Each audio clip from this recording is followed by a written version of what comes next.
कृतिं स्मरेत् तेन विघ्नाः प्रणश्यन्ति सिद्ध्यन्ति च मनोरथाः।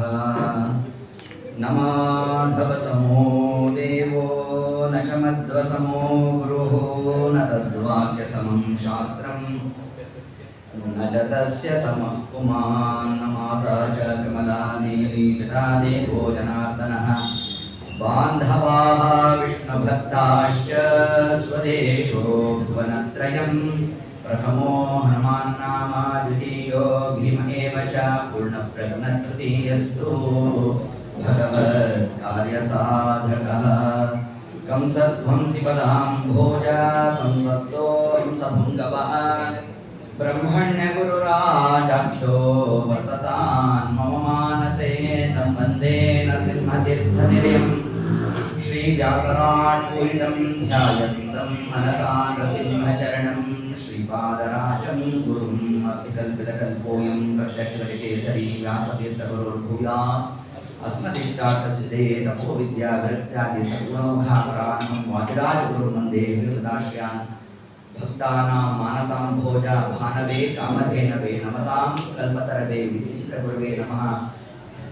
कुशग्रमते भानद्विते वादिवेते आरभ्य श्रीपते सुधीन्द्रयते नमः। दुर्वादिध्वान्तरवये वैष्णवेन्दे वरेन्दवे श्रीराघवेन्द्र गुरवे नमो अत्यंत दयालवे। मुकोऽप्यप्रसादेन मुकुन्द शयनायते राजराजायते रिक्तो राघवेन्द्रं तमाश्रये।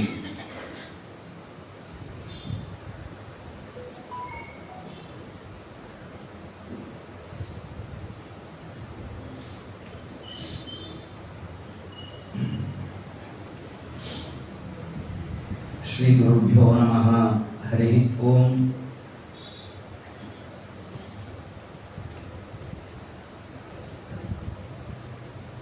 ವಿಜೇಂದ್ರ ಸ್ವಾಮಿಗಳ ಗ್ರಂಥದ ಚಿಂತನೆಯನ್ನು ಮಾಡ್ತಾ ಅವರ ಪರಂಪರೆಯಲ್ಲಿ ವಿರಾಜಮಾನರಾಗಿರ್ತಕ್ಕಂತಹ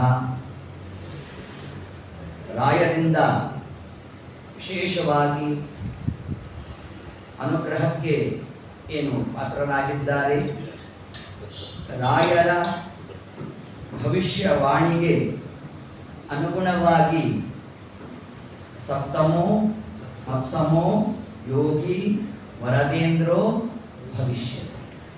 ಇವತ್ತು ವರದೇಂದ್ರ ತೀರ್ಥರ ಆರಾಧನಾ ಪರೋಪಕಾರ ಶಿಷ್ಟಾಗಮೆ ಅನಧ್ಯಾಯ.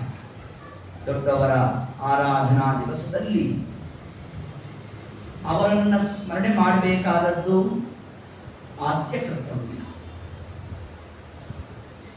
ಅದರಲ್ಲೂ ವಿಶೇಷವಾಗಿ ಮಂತ್ರಾಲರಾಯರು ತಾವೇನು ಭವಿಷ್ಯವನ್ನು ನುಡಿದಿದ್ದಾರೆ, ನಮ್ಮಿಂದ ಏಳನೆಯವರು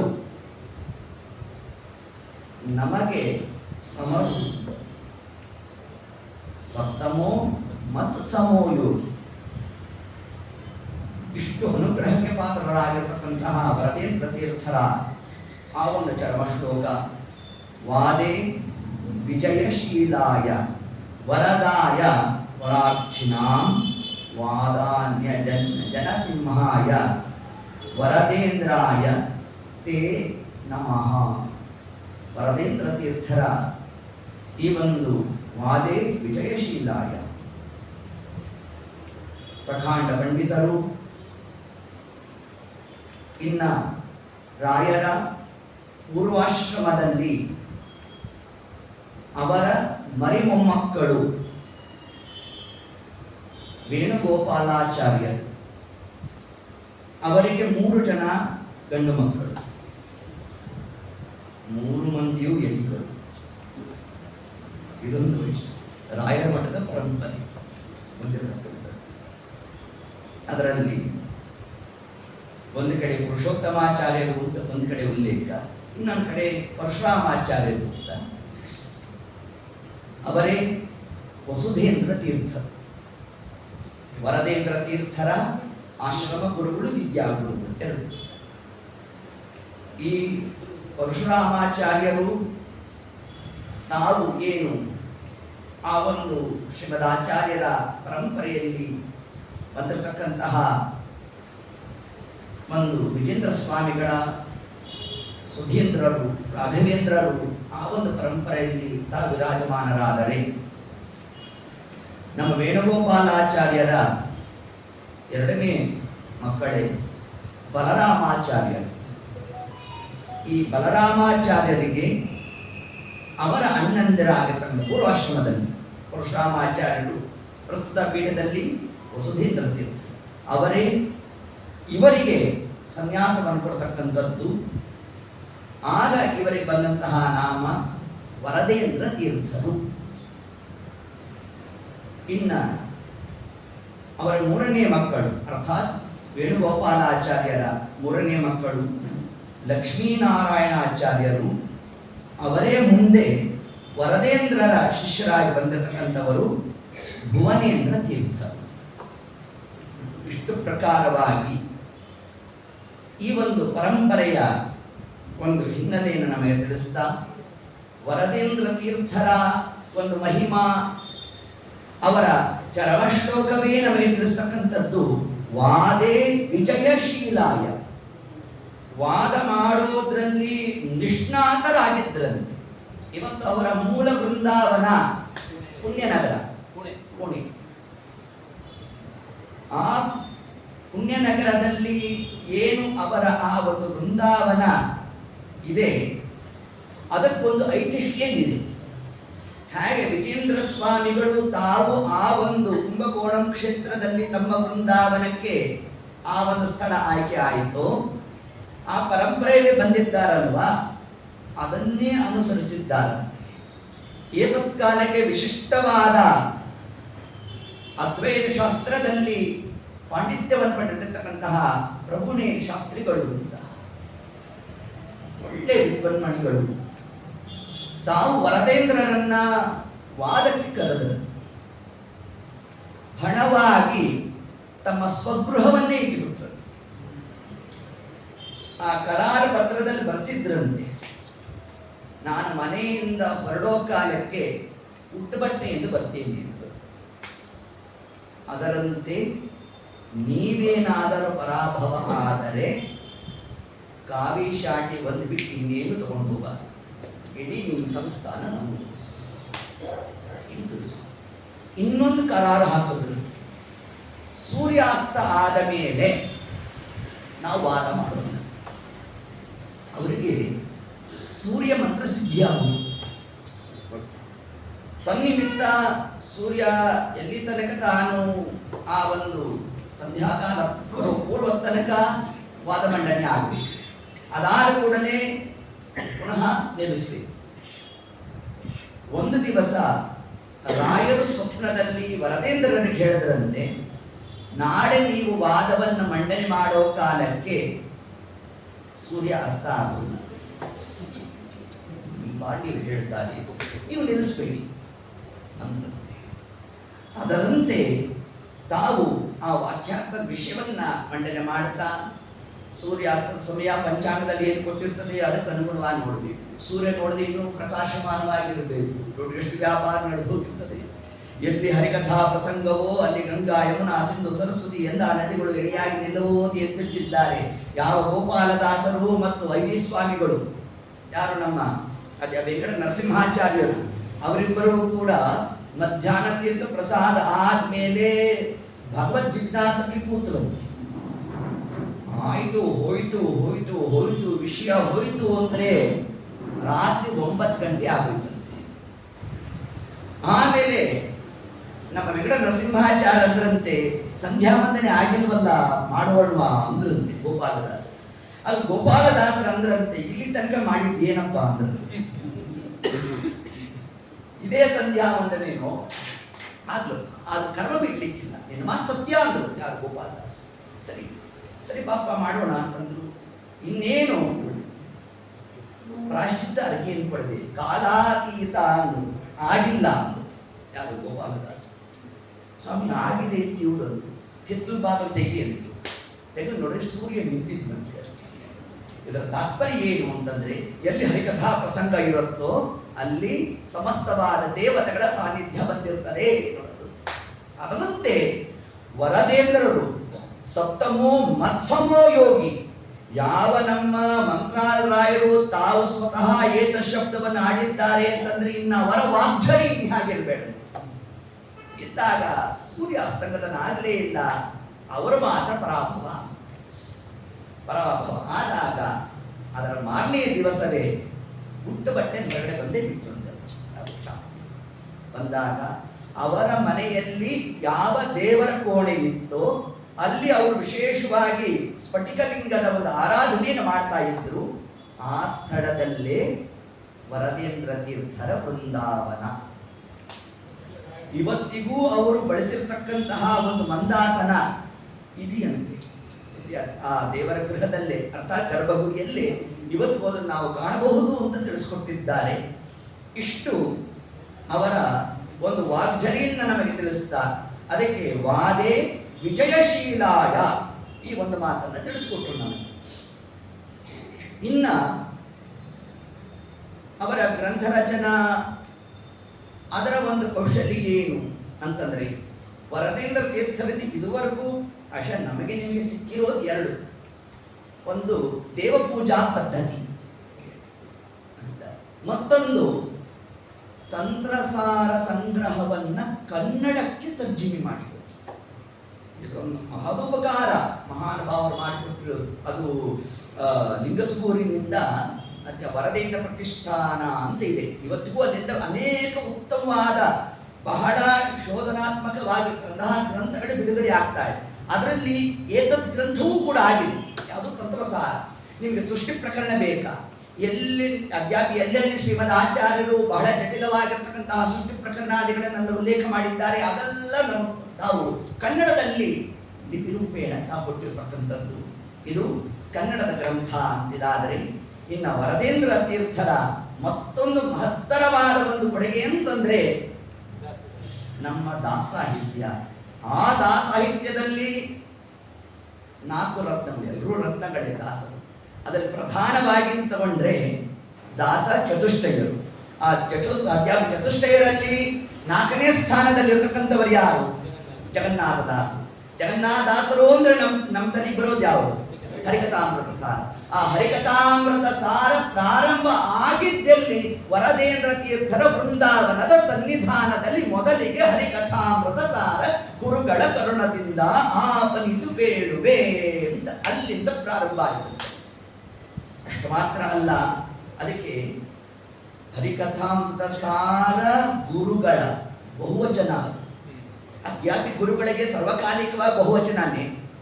ಅದರಲ್ಲಿ ಇದರ ಇನ್ನೊಂದು ಅರ್ಥ ಏನು ಅಂತಂದ್ರೆ, ಅನೇಕ ಜನ ಗುರುಗಳ ಅನುಗ್ರಹದಿಂದ ನಾವು ಈ ಗ್ರಂಥವನ್ನ ಹರಿಕಥಾಮೃತ ಸಾರವನ್ನು ನಾವು ಬರಿತಾ ಇದ್ದೇವೆ ಅಂತ ತಾವು ತಿಳಿಸೋ ಕಾಲಕ್ಕೆ ಅಲ್ಲೊಂದು ಅಂಶವನ್ನು ತಿಳಿಸ್ತಾರೆ. ನೇರವಾಗಿ ವರದೇಂದ್ರರಿಂದ ಅನೇಕ ಗ್ರಂಥಗಳ ಪಾಠ ಮಾಡಿಸ್ಕೊಂಡಿದ್ದಾರೆ. ಯಾರು? ಶ್ರೀನಿವಾಸಾಚಾರ್ಯ. ಜಗನ್ನಾಥ ದಾಸರಿಗೆ ಪಾಠ ಆಗಿರೋರು ಯಾರಿಂದ ಅಂದ್ರೆ ವರದೇಂದ್ರರಿಂದ ಅಂತ ತಿಳಿಸ್ತಾರೆ. ಇನ್ನು ಇವರ ಪಾಂಡಿತ್ಯ ಹೇಗಿರಬೇಡ. ಜಗನ್ನಾಥ ದಾಸರ ಕೃತಿಗಳನ್ನು ನೋಡಿದಾಗಲೇ ಅವರ ಪಾಂಡಿತ್ಯ ಅರ್ಥ ಆಗಬೇಕಾದ್ರೆ ಅವ್ರಿಗೆ ಆ ಪಾಂಡಿತ್ಯ ಬಂದದ್ದು ಯಾರಿಂದ? ವರದೇಂದ್ರರಿಂದ ಅಂತ ನಮಗೆ ತಿಳಿಸ್ಕೊಡ್ತಾರೆ. ಇಷ್ಟು ಅಂಶವನ್ನ ನಮಗೆ ತಿಳಿಸ್ತಾ, ಇನ್ನ ಇದೇ ಹರಿಕಥಾಮೃತ ಸಾರಕ್ಕೆ ಫಲಶ್ರುತಿಕಾರರಾದ ಪ್ರಾಣೇಶ ದಾಸರು ತಾವು ತಿಳಿಸ್ತಾರೆ. ಈ ಹರಿಕಥಾಮೃತ ಸಾರ ವಿಶೇಷವಾಗಿ ಎಷ್ಟು ಜನ ಗುರುಗಳಿಂದ ವ್ಯಾಸರಾಜರ ಅನುಗ್ರಹವೋ, ವಾದಿರಾಜರ ಕೋಶ ಒಪ್ಪುವ ಹರಿಕಥಾಮೃತ ಸಾರ ಅಂತಂದ್ರೆ ಇದು ಯುಕ್ತಿ ಮಲ್ಲಿಕಾಚಾರ್ಯರಾಗಿರ್ತಕ್ಕಂತಹ ಭಾವಿ ಸಮೀರರಾದ ವಾದಿರಾಜ ಗುರು ಸಾರ್ವಭೌಮರು ತಾವು ಗ್ರಂಥ ರಚನಾ ಕಾಲಕ್ಕೆ ಯಾವ ಒಂದು ಶೈಲಿಯನ್ನು ಪ್ರಯೋಗ ಮಾಡ್ತಾರೋ ಯಥಾವತ್ತಾಗಿ ಹರಿಕಥಾಮೃತ ಸಾರದಲ್ಲಿ ಜಗನ್ನಾಥ ದಾಸರು ತಾವು ಪ್ರಯೋಗ ಮಾಡಿದ್ದಾರೆ ಅಂತ ಪ್ರಾಣೇಶ ದಾಸರು ತಿಳಿಸ್ತಾರೆ. ಅಂತಹ ಪ್ರಾಣೇಶ ದಾಸರಿಗೂ ವರದೇಂದ್ರ ತೀರ್ಥರಿಗೂ ಅವಿನಾಭಾವ ಸಂಬಂಧ. ಸದಾಕಾಲ ಏಕಾಂತದಲ್ಲಿ ಅನೇಕ ದೇವತಾ ರಹಸ್ಯ ಅಂಶಗಳನ್ನ ಇಬ್ಬರು ಚರ್ಚೆ ಮಾಡ್ತಾರೆ. ಹೀಗಿರ್ಬೇಕಾದ್ರೆ ಒಂದು ಸತಿ ವರದೇಂದ್ರರು ಪ್ರಾಣೇಶ ದಾಸರಿಗೆ ಹೇಳಿದ್ರಂತೆ, ಅವರ ಮನೆಗೆ ಹೋಗಿದ್ರಂತೆ. ಅವರ ಮನೆಯಲ್ಲಿ ಅನೇಕ ಈ ತತ್ವ ವಿನಿಮಯ ಆಗ್ತಾ ಇರಬೇಕು. ಆಗೋ ಕಾಲಕ್ಕೆ ವರದೇಂದ್ರರಂದ್ರಂತೆ, ನಿಮ್ಮನೆ ಹಿತ್ತಲು ನಮ್ಮ ಸಂಸ್ಥಾನಕ್ಕೆ ಬರ್ಬೇಕು, ಕೃಷ್ಣಾರ್ಪಣ ಅಂದ್ರಂತೆ. ಆ ಕಾಲಕ್ಕೆ ಅಂದ್ರು ಅಲ್ಲಿಂದ ವರದೇಂದ್ರರು ಹೊರಟರು, ಪುಣ್ಯನಗರದಲ್ಲಿ ವೃಂದಾವನ ಆಗಿದೆ. ಈಗ ಕೃಷ್ಣಾರ್ಪಣೆ ಹೇಳಿದೆ, ಇನ್ನು ಆ ಜಾಗ ನಾವು ಬಳಸಲಿಕ್ಕಿಲ್ಲ, ಏನು ಮಾಡಬೇಕು ಸ್ವಾಮಿ, ನಾ ಏನು ಮಾಡಲಿ ಅಂತ ಪುಣ್ಯನಗರಕ್ಕೆ ಹೋದ್ರಂತೆ ಪ್ರಾಣೇಶದಾಸ. ವರದೇಂದ್ರ ತೀರ್ಥರ ವೃಂದಾವನದ ಮುಂದೆ ನಿಂತು ಪ್ರಾರ್ಥನೆ ಮಾಡಿದ್ರಂತೆ, ಸ್ವಾಮಿ ನಿಮ್ಮ ಸ್ಥಳ, ನಾ ಏನು ಮಾಡಬೇಕು ಅಂತ ಸೂಚನೆ ಕೊಟ್ಟರೆ ಅದಕ್ಕೆ ಅನುಗುಣವಾಗಿ ನಾನು ನಡ್ಕೊಂತೇನೆ ಅಂತ ಹೇಳಿ ಮಲಗಿದ್ರೆ, ಆಗ ವರದೇಂದ್ರ ತೀರ್ಥರು ಹೇಳಿದ್ರಂತೆ, ಅದಕ್ಕೇನು ಚಿಂತೆ ಇಲ್ಲಪ್ಪ, ನಾವಾಗಲೇ ಬಂದ್ಬಿಟ್ಟಿದ್ದೇವೆ. ಎಲ್ಲಿ ಅಂತಂದರೆ, ನೀವು ಆ ಹಿತ್ತಲಲ್ಲಿ ಆ ಹುಲ್ಲಿನ ಇದನ್ನೆಲ್ಲ ಪೇರಿಸಿದ್ದೀರಿ, ಅದನ್ನೆಲ್ಲ ತೆಗೆಸಿದ್ರೆ ಭೂಗತವಾದಂಥ ಒಂದು ತುಳಸಿ ವೃಂದಾವನ ಇದೆ. ಎಷ್ಟಿದೆ ಅದು? ಒಬ್ಬ ಮನುಷ್ಯನ ಉದ್ದದಷ್ಟು ಇದೆ. ಅಲ್ಲಿ ನಮ್ಮ ಸನ್ನಿಧಾನ ಸ್ವಪ್ನ ವೃಂದಾವನ. ಅದಕ್ಕೆ ಸಪ್ತಮೋ ಮತ್ಸಮೋ ಯೋಗಿ. ನೋಡ್ರಿ, ರಾಯರು ಒಂದು ಶಬ್ದ ಹಾಕಿದ್ರು ಅಂದ್ರೆ ಆ ಚರ್ಯದಲ್ಲೂ ಮೂಲ ವೃಂದಾವನ ಎಲ್ಲಿ? ಪುಣ್ಯನಗರದಲ್ಲಿ. ಒಂದು ತೇಜೋರೂಪ ಎಲ್ಲಿ? ಲಿಂಗಸುಗರಲ್ಲಿ ಅಲ್ವಾ? ಅದರಂತೆ ರಾಯರ ಮೂಲ ವೃಂದಾವನ ಮಂತ್ರಾಲಯ, ತೇಜೋರೂಪ ಎಲ್ಲಿ? ಬಿಚ್ಚಾಲಯಲ್ಲಿ. ಸಪ್ತಮೋ ಮತ್ಸಮೋ ಯೋಗಿ, ಆ ಕ್ರಮದಲ್ಲೂ ಅದು ತೇಜೋರೂಪ, ಇಲ್ಲೂ ತೇಜೋರೂಪ. ಹಾಗೆ ಸ್ವಪ್ನದಲ್ಲಿ ಅವರಿಗೆ ಸೂಚನೆ ಬರೋಣ, ಆ ಸೂಚನೆಗೆ ಅನುಗುಣವಾಗಿ ತಾವು ಆ ಭೂಕನನಾದಿಗಳನ್ನು ನಡೆಸಿದಾಗ ಆ ಒಂದು ವೃಂದಾವನ ಅವರಿಗೆ ಪ್ರಾಪ್ತವಾಗೋಣ. ಆದಾಗ ಪ್ರಾಣೇಶದಾಸರೇ ಅದನ್ನು ತಾವಲ್ಲಿ ಪ್ರತಿಷ್ಠಾಪನೆಯನ್ನು ನಡೆಸ್ತಾ ಆ ಒಂದು ವಿಶೇಷವಾದಂತಹ ಪ್ರತಿನಿತ್ಯ ಏನು ಮಂತ್ರಾಲಯದಲ್ಲಿ ಆ ಒಂದು ಪೂಜಾ ಪದ್ಧತಿ ಕ್ರಮ ಇದೆ, ಅದಕ್ಕೆ ಅನುಗುಣವಾಗಿ ಪ್ರಾಣೇಶದಾಸರು ತಾವು ಆ ಕಾರ್ಯವನ್ನು ನಡೆಸ್ತಾ ಇದ್ರೆ, ಆ ಪುಣ್ಯನಗರದಲ್ಲಿ ಒಬ್ಬ ಶ್ರೀಮಂತನ ಸ್ವಪ್ನದಲ್ಲಿ ನಮ್ಮ ವರದೇಂದ್ರ ತೀರ್ಥರು ತಾವು ಬಂದು ತಿಳಿಸಿದ್ರಂತೆ, ಇಲ್ಲಿರ್ತಕ್ಕಂತಹ ಪಾದುಕೆಯನ್ನ ಲಿಂಗಸುಗೂರಿನಲ್ಲಿರ್ತಕ್ಕಂಥ ಪ್ರಾಣೇಶದಾಸರ ಮನೆಗೆ ಅದನ್ನು ಕೊಡಬೇಕು ಅಂತ ಹೇಳೋಣ. ಆಗ ತಾನು ಕಾಲ್ನಡಿಗೆಯಲ್ಲಿ ಬಂದು ಆ ಒಂದು ಪಾದಕೆಯನ್ನು ಅಲ್ಲಿ ಸಮರ್ಪಣೆ ಮಾಡೋಣ. ಇವತ್ತಿಗೂ ನೀವು ಹೋದ್ರೆ ಲಿಂಗಸುಗೂರಲ್ಲಿ ಪ್ರಾಣೇಶದಾಸರ ಮನೆಯಲ್ಲಿ ಆ ವರದೇಂದ್ರ ತೀರ್ಥರ ಪಾದಕೆಗಳ ದರ್ಶನ ಮಾಡಲಿಕ್ಕೆ ನಮಗೆ ಅವಕಾಶ ಇದೆ. ಇಷ್ಟು ಕ್ರಮದಲ್ಲಿ ನಾವು ವರದೇಂದ್ರ ತೀರ್ಥರ ಆ ಒಂದು ಚರಿತ್ರೆಯನ್ನು ಕೇಳಿದ್ರೆ, ಇನ್ನ ಮತ್ತೊಂದು ಅತ್ಯಂತ ವಿಶಿಷ್ಟವಾದ ಒಂದು ಅಂಶ ವರದೇಂದ್ರ ತೀರ್ಥರ ಮಂತ್ರಸಿದ್ಧಿ ಮತ್ತು ಗುರುರಾಯರ ಅನುಗ್ರಹ. ಇವೆರಡಕ್ಕೆ ದ್ಯೋತಕವಾಗಿ ವರದೇಂದ್ರ ತೀರ್ಥರಿಗೆ ಚನ್ನಗಿರಿ ಗ್ರಾಮ ಮತ್ತು ನಲ್ಲೂರು ಗ್ರಾಮಸ್ಥರು ಒಂದು ರಾಯಸ ಪತ್ರವನ್ನು ಬರೆದರಂತೆ. ಯಾರಿಗೆ? ವರದೇಂದ್ರ ತೀರ್ಥರಿಗೆ. ಆ ಪತ್ರ ಬಹಳ ಪ್ರೌಢಿಮೆಯಿಂದ ಕೂಡಿರ್ತಕ್ಕಂತಹ ಪತ್ರ. ನಮಗೆ ಪತ್ರ ಬರೆಯೋದೇ ಗೊತ್ತಿಲ್ಲ, ಯಾಕೆ SMS ಹೋದೋ ಇಲ್ಲೋ, ಎಲ್ಲ ಶಾರ್ಟ್ ಫಾರ್ಮ್ ಆಗೋಗಿದೆ. ಆದರೆ ಅಲ್ಲಿ ಆ ಕಾಲದಲ್ಲಿ ತಾವು ಅತ್ಯಂತ ಪ್ರೌಢವಾದ ವರದೇಂದ್ರ ತೀರ್ಥರ ಮಹಿಮಾ ಸಹಿತವಾಗಿರ್ತಕ್ಕಂತಹ ಒಂದು ಪತ್ರವನ್ನು ವರದೇಂದ್ರ ತೀರ್ಥರಿಗೆ ತಾವು ಸಮರ್ಪಣೆ ಮಾಡಿದ್ದಾರಂತೆ. ಶ್ರೀಮದ್ ವಸುಧೇಂದ್ರ ತೀರ್ಥ ವರಕುಮಾರಕ ಶ್ರೀಮದ್ ವರದೇಂದ್ರ ತೀರ್ಥ ಶ್ರೀಪಾದ ಚರಣ ಸನ್ನಿಧೌ ಪ್ರಣಮ, ನಮಸ್ಕಾರ ಮಾಡಿ. ಇಷ್ಟು ಹೇಳ್ತಾ, ಶ್ರೀ ಹರಿವಾಯು ಗುರು ಕಟಾಕ್ಷ ಬಲೇನ ಅತ್ರೈವ ಕುಶಲೆನ.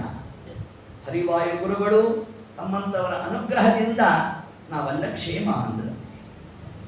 ಇಷ್ಟಾದ ಮೇಲೆ ತತ್ರ ಶ್ರೀಮಚ್ಚರಣಾನಾಂ ಸ್ನಾನ ಜಪ ದೇವಪೂಜಾ ಪಾಠ ಪ್ರವಚನ ಸಿದ್ಧಾಂತ ಸ್ಥಾಪನ ಶಿಷ್ಯೋದ್ಧಾರ ಸ್ವಾಶ್ರಮೋಚಿತ ಕಾರ್ಯ ಮುಖ್ಯ ಪ್ರೇಷಣೇನ ಅಸ್ಮಾನ್ ಅನುಗ್ರಹಣ.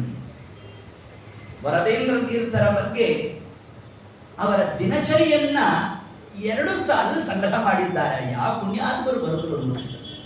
ಸ್ನಾನ ಜಪ ದೇವಪೂಜಾ ಪಾಠ ಪ್ರವಚನ ಸಿದ್ಧಾಂತ ಸ್ಥಾಪನ ಶಿಷ್ಯೋದ್ಧಾರ, ಇದಿಷ್ಟು ಗುರುಗಳ ಲಕ್ಷಣ.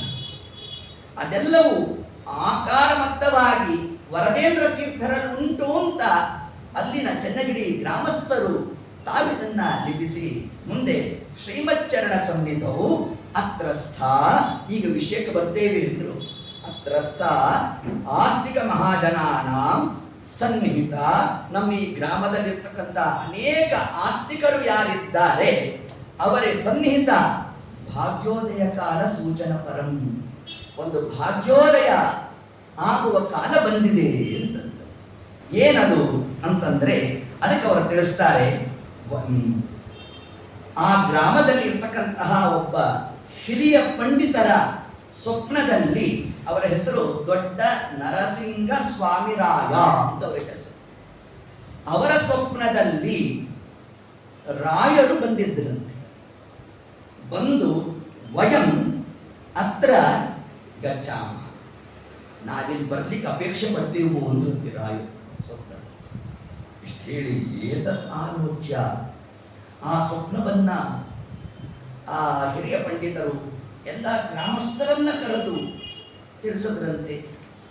ತಿಳಿಸೋ ಕಾಲಕ್ಕೆ ಆ ನರಸಿಂಹಾಚಾರ್ಯ ಹೇಳಿದ್ರು, ನೋಡಿ ಅಷ್ಟು ಮಾತ್ರ ನಾನು ಬರ್ತೀನಿ ಅಂತ ಮಾತ್ರ ಹೇಳಲಿಲ್ಲಪ್ಪ, ನನಗೆ ತೀರ್ಥ ಪ್ರಸಾದಾದಿಗಳನ್ನೂ ಕೂಡ ಸ್ವಪ್ನದಲ್ಲಿ ಉಣಿಸಿದ್ರು ರಾಯರು ನನಗೆ ಅಂತ ತಿಳಿಸಿದ್ರು. ಇಷ್ಟು ಅನುಗ್ರಹ ಮಾಡಿದ್ದಾರೆ. ಆದ್ದರಿಂದ ಇಲ್ಲೇ ಇರ್ತಕ್ಕಂತಹ ಒಂದು ಪ್ರಾಣದೇವರ ಕೂಡ ಏನಿದೆ, ಆ ಒಂದು ಸ್ವಯಂ ವ್ಯಕ್ತವಾದಂತಹ ಮುಖ್ಯ ಪ್ರಾಣದೇವರ ಗುಡಿ, ಅಲ್ಲಿ ರಾಯರು ಬರ್ತೇವೆ ಅಂತ ಸೂಚನೆ ಕೊಟ್ಟಿದ್ದಾರೆ. ಏತತ್ ಆಲೋಚ್ಯ, ಇದರ ಬಗ್ಗೆ ಎಲ್ಲರ ಒಂದು ಸಮ್ಮುಖದಲ್ಲಿ ಆಲೋಚನೆಯನ್ನು ಮಾಡಿ ಶಿಲ್ಪಕಲಾ ಚತುರ, ನೋಡಿ ಇದಿಷ್ಟು ಪತ್ರದಲ್ಲಿ ಬರೆದಿರೋದು, ಸ್ವಾಮಿ ಇಷ್ಟು ಕಾರ್ಯ ಆಗಿದೆ, ಇನ್ನು ಮುಂದೆ ನಿಮ್ಮಿಂದ ಏನಾಗಬೇಕು ಅದನ್ನು ತಾವು ತಿಳಿಸ್ತಾ ಇದ್ದಾರೆ. ಇಲ್ಲಿ ಅಧ್ಯಾಪಿ ನೀವು ಬರಬೇಕು, ರಾಯರ ಸ್ಥಾಪನೆ ಮಾಡಬೇಕು ಅಷ್ಟು ವಿಷಯ ಅಲ್ಲ. ಅಲ್ಲೊಂದು ರಹಸ್ಯವಾದ ಅಂಶ ನಡೀತು, ರಾಯರ ಪವಾಡ ನಡೀತಲ್ಲ. ಏನು ಪವಾಡ ಅಂತಂದ್ರೆ ಅದನ್ನ ತಿಳಿಸ್ತಾರೆ. ಶಿಲ್ಪಕಲಾ ಚತುರ ನಂಜಾಚಾರಿ ಅನ್ನೋನು ಏತತ್ ಪ್ರಾಂತ್ಯದಲ್ಲಿ ತಾನು ಶಿಲ್ಪಕಲಾ ಆ ಕೆತ್ತನೆ ಕಾರ್ಯದಲ್ಲಿ ನೈಪುಣ್ಯತೆಯನ್ನು ಪಡೆದಿರತಕ್ಕಂತಹ ಒಬ್ಬ ಆತನನ್ನ ಗ್ರಾಮಸ್ಥರು ಕರೆದ್ರಂತೆ.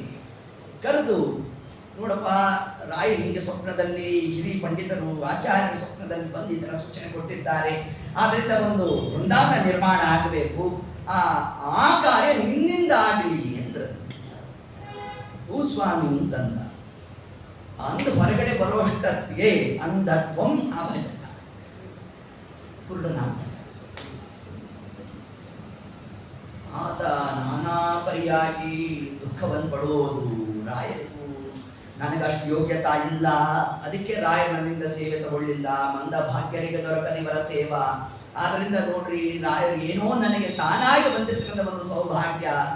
ಯಾವ ರಾಯರನ್ನು ಸ್ತೋತ್ರ ಮಾಡಿದ್ರೆ ಅಂಧೋಪಿ ದಿವ್ಯ ದೃಷ್ಟಿ ಸ್ಯಾದ್, ಏಳ ಮೂಕೋಪಿ ವಾಕ್ಪತಿ ಪೂರ್ಣಾಯು ಪೂರ್ಣ ಸಂಪತ್ತಿ ಅಂತ ಏನು ಆ ಒಂದು ಸ್ತೋತ್ರಾದಿಗಳಲ್ಲಿ ದೊಡ್ಡವರು ಸ್ತೋತ್ರ ಮಾಡೋದನ್ನು ನಾವು ಕೇಳ್ತಾ ಇದ್ವು. ಆದರೆ ಅದೇ ರಾಯರ ಬೃಂದಾವನ ಮಾಡುವ ಸೌಭಾಗ್ಯ ನಮಗೆ ಬಂದ್ರೆ ಅಂಧತ್ವ ಬಂದು ಹೋಯಿತು ನಮಗೆ, ಆ ಯೋಗ ಇಲ್ಲ ನನಗೆ ಅಂತ ತಾನು ದುಃಖಿಸ್ತಾ ತಾನು ಆ ದಿವಸ ಮಲಗಿದ್ರೆ ಅವನ ಸ್ವಪ್ನದಲ್ಲಿ ರಾಯರು ಬಂದರು. ತ್ವಯ ವೃಂದಾವನ ರಚನಂ ಕರ್ಮ ಅವಶ್ಯಂ ಕಾರಯಿತು, ನೀನೇ ನಮ್ಮ ವೃಂದಾವನ ಮಾಡೋನು ಅಂದಂತೆ ರಾಯ. ಅವನನ್ನಂತೆ ಅಲ್ಲ, ನನಗೆ ಅಂಧತ್ವ ಬಂದಿದೆ, ನಾ ಹೆಂಗೆ ಮಾಡ್ತೇನೆ ಅಂದ್ರಂತೆ. ನೀ ಸಂಕಲ್ಪ ಮಾಡೋ, ನಾನು ಮಾಡಿಸ್ತೇನೆ ಅಂದ್ರಂತಲ್ಲ. ಇಷ್ಟಾಯ್ತು. ಮಾನ್ಯ ದಿವಸ ಪುನಃ ಗ್ರಾಮಸ್ಥರನ್ನೆಲ್ಲ ಕರೆಸ್ದ. ನೋಡ್ರಿ, ನನಗೆ ಇಂತಹ ಸ್ವಪ್ನ ಬಂತು, ರಾಯರು ಹೇಳಿದ್ರು ನಾನೇ ನನ್ನಿಂದಲೇ ಆ ಸೇವೆಯನ್ನು ಸ್ವೀಕಾರ ಮಾಡ್ತೇನೆ ಅಂತ ತಿಳಿಸಿದ್ದಾರೆ, ಆದ್ರಿಂದ ನಾನು ಶಿಲಾ ಪರೀಕ್ಷೆ ಮಾಡಬೇಕಲ್ಲ ಅಂತ ಹೇಳಿದಾಗ ಅನೇಕ ಶಿಲೆಯನ್ನು ತರಿಸಿದ್ರು. ಆ ಶಿಲಾ ಪರೀಕ್ಷೆ ಮಾಡೋ ಕಾಲಕ್ಕೆ ಉಳಿದ ಇನ್ನ ಯಾವ ಪದಾರ್ಥ ಕಾಣಿಸ್ತಾ ಇಲ್ಲ, ಶಿಲೆ ಮಾತ್ರ ಕಾಣಿಸ್ತಾ ಇದೆ. ಇದರ ತಾತ್ಪರ್ಯ, ನಮ್ಮ ವೃಂದಾವನ ನಿರ್ಮಾಣ ಕಾಲದಲ್ಲಿ ಅನ್ಯ ಪದಾರ್ಥಗಳನ್ನು ನೋಡ್ತಾ ಮಾಡುವುದಲ್ಲ, ಕೇವಲ ನಮ್ಮ ವೃಂದಾವನದ ಕಡೆನೇ ನಿಮ್ಮ ದೃಷ್ಟಿ ಇರಬೇಕು ಅನ್ನೋದನ್ನೇ ರಾಯರು ಅಲ್ಲಿ ಅವನಿಗೆ ಸೂಚನೆಯನ್ನು ಕೊಡ್ತಾ, ಆ ಒಂದು ವೃಂದಾವನದ ನಿರ್ಮಾಣವೂ ಕೂಡ ಮಾಡುವ ಕಾಲಕ್ಕೆ ಅವನ ಕಣ್ಣು ಕಾಣಿಸ್ತೆ, ಮಾಡಿದ ಮೇಲೆ ಅಂಧತ್ವ ಪ್ರಾಪ್ತಿಯಾಗ. ಹೇಗೆ ರಾಜರ ಆಖ್ಯಾನ ಅದು ಬರೆಯೋ ಕಾಲಕ್ಕೆ ಏನಾಯಿತು, ಮೂಕ ಬ್ರಾಹ್ಮಣ ಮಾತಾಡ್ತಾ ಇದ್ದ. ಎಲ್ಲಿ ತನಕ ಮಾತಾಡ್ತಾ ಇದ್ದ, ಆ ದಿವಸ ತನಗೆ ಸ್ವಪ್ನದಲ್ಲಿ ಎಷ್ಟು ರಾಜರು ಉಪದೇಶ ಮಾಡಿದ್ರು ಅಷ್ಟು ಮಾತ್ರ ಹೇಳ್ತಾ ಇದ್ದ. ಆ ಶ್ಲೋಕ ಮುಗೀತು ಅಂತಂದ್ರೆ ಪುನಃ ಮುಖನಾಗ್ತಾ ಇದ್ದ. ಅದರಂತೆ ಇಲ್ಲೂ ಕೂಡ ಆ ಒಬ್ಬ ನಂಜಾಚಾರ್ಯ ಅಂತಹ ಆ ಒಬ್ಬ ಶಿಲ್ಪಕಲಾ ಪ್ರವೀಣ ರಾಯರ ವೃಂದಾವನವನ್ನು ನಿರ್ಮಾಣ ಮಾಡೋ ಕಾಲಕ್ಕೆ ಮಾತ್ರ ಅವನಿಗೆ ಹೆಣ್ಣು ಪ್ರಾಪ್ತಿ ಆಗಬೇಕು, ದೃಷ್ಟಿ ಇರಬೇಕು, ಪುನಃ ದೃಷ್ಟಿಹೀನನಾಗಬೇಕು. ಹೀಗೆ ಒಟ್ಟಾರೆ ಆ ಒಂದು ರಾಯರ ವೃಂದಾವನ ನಿರ್ಮಾಣ ಆಗಿದೆ.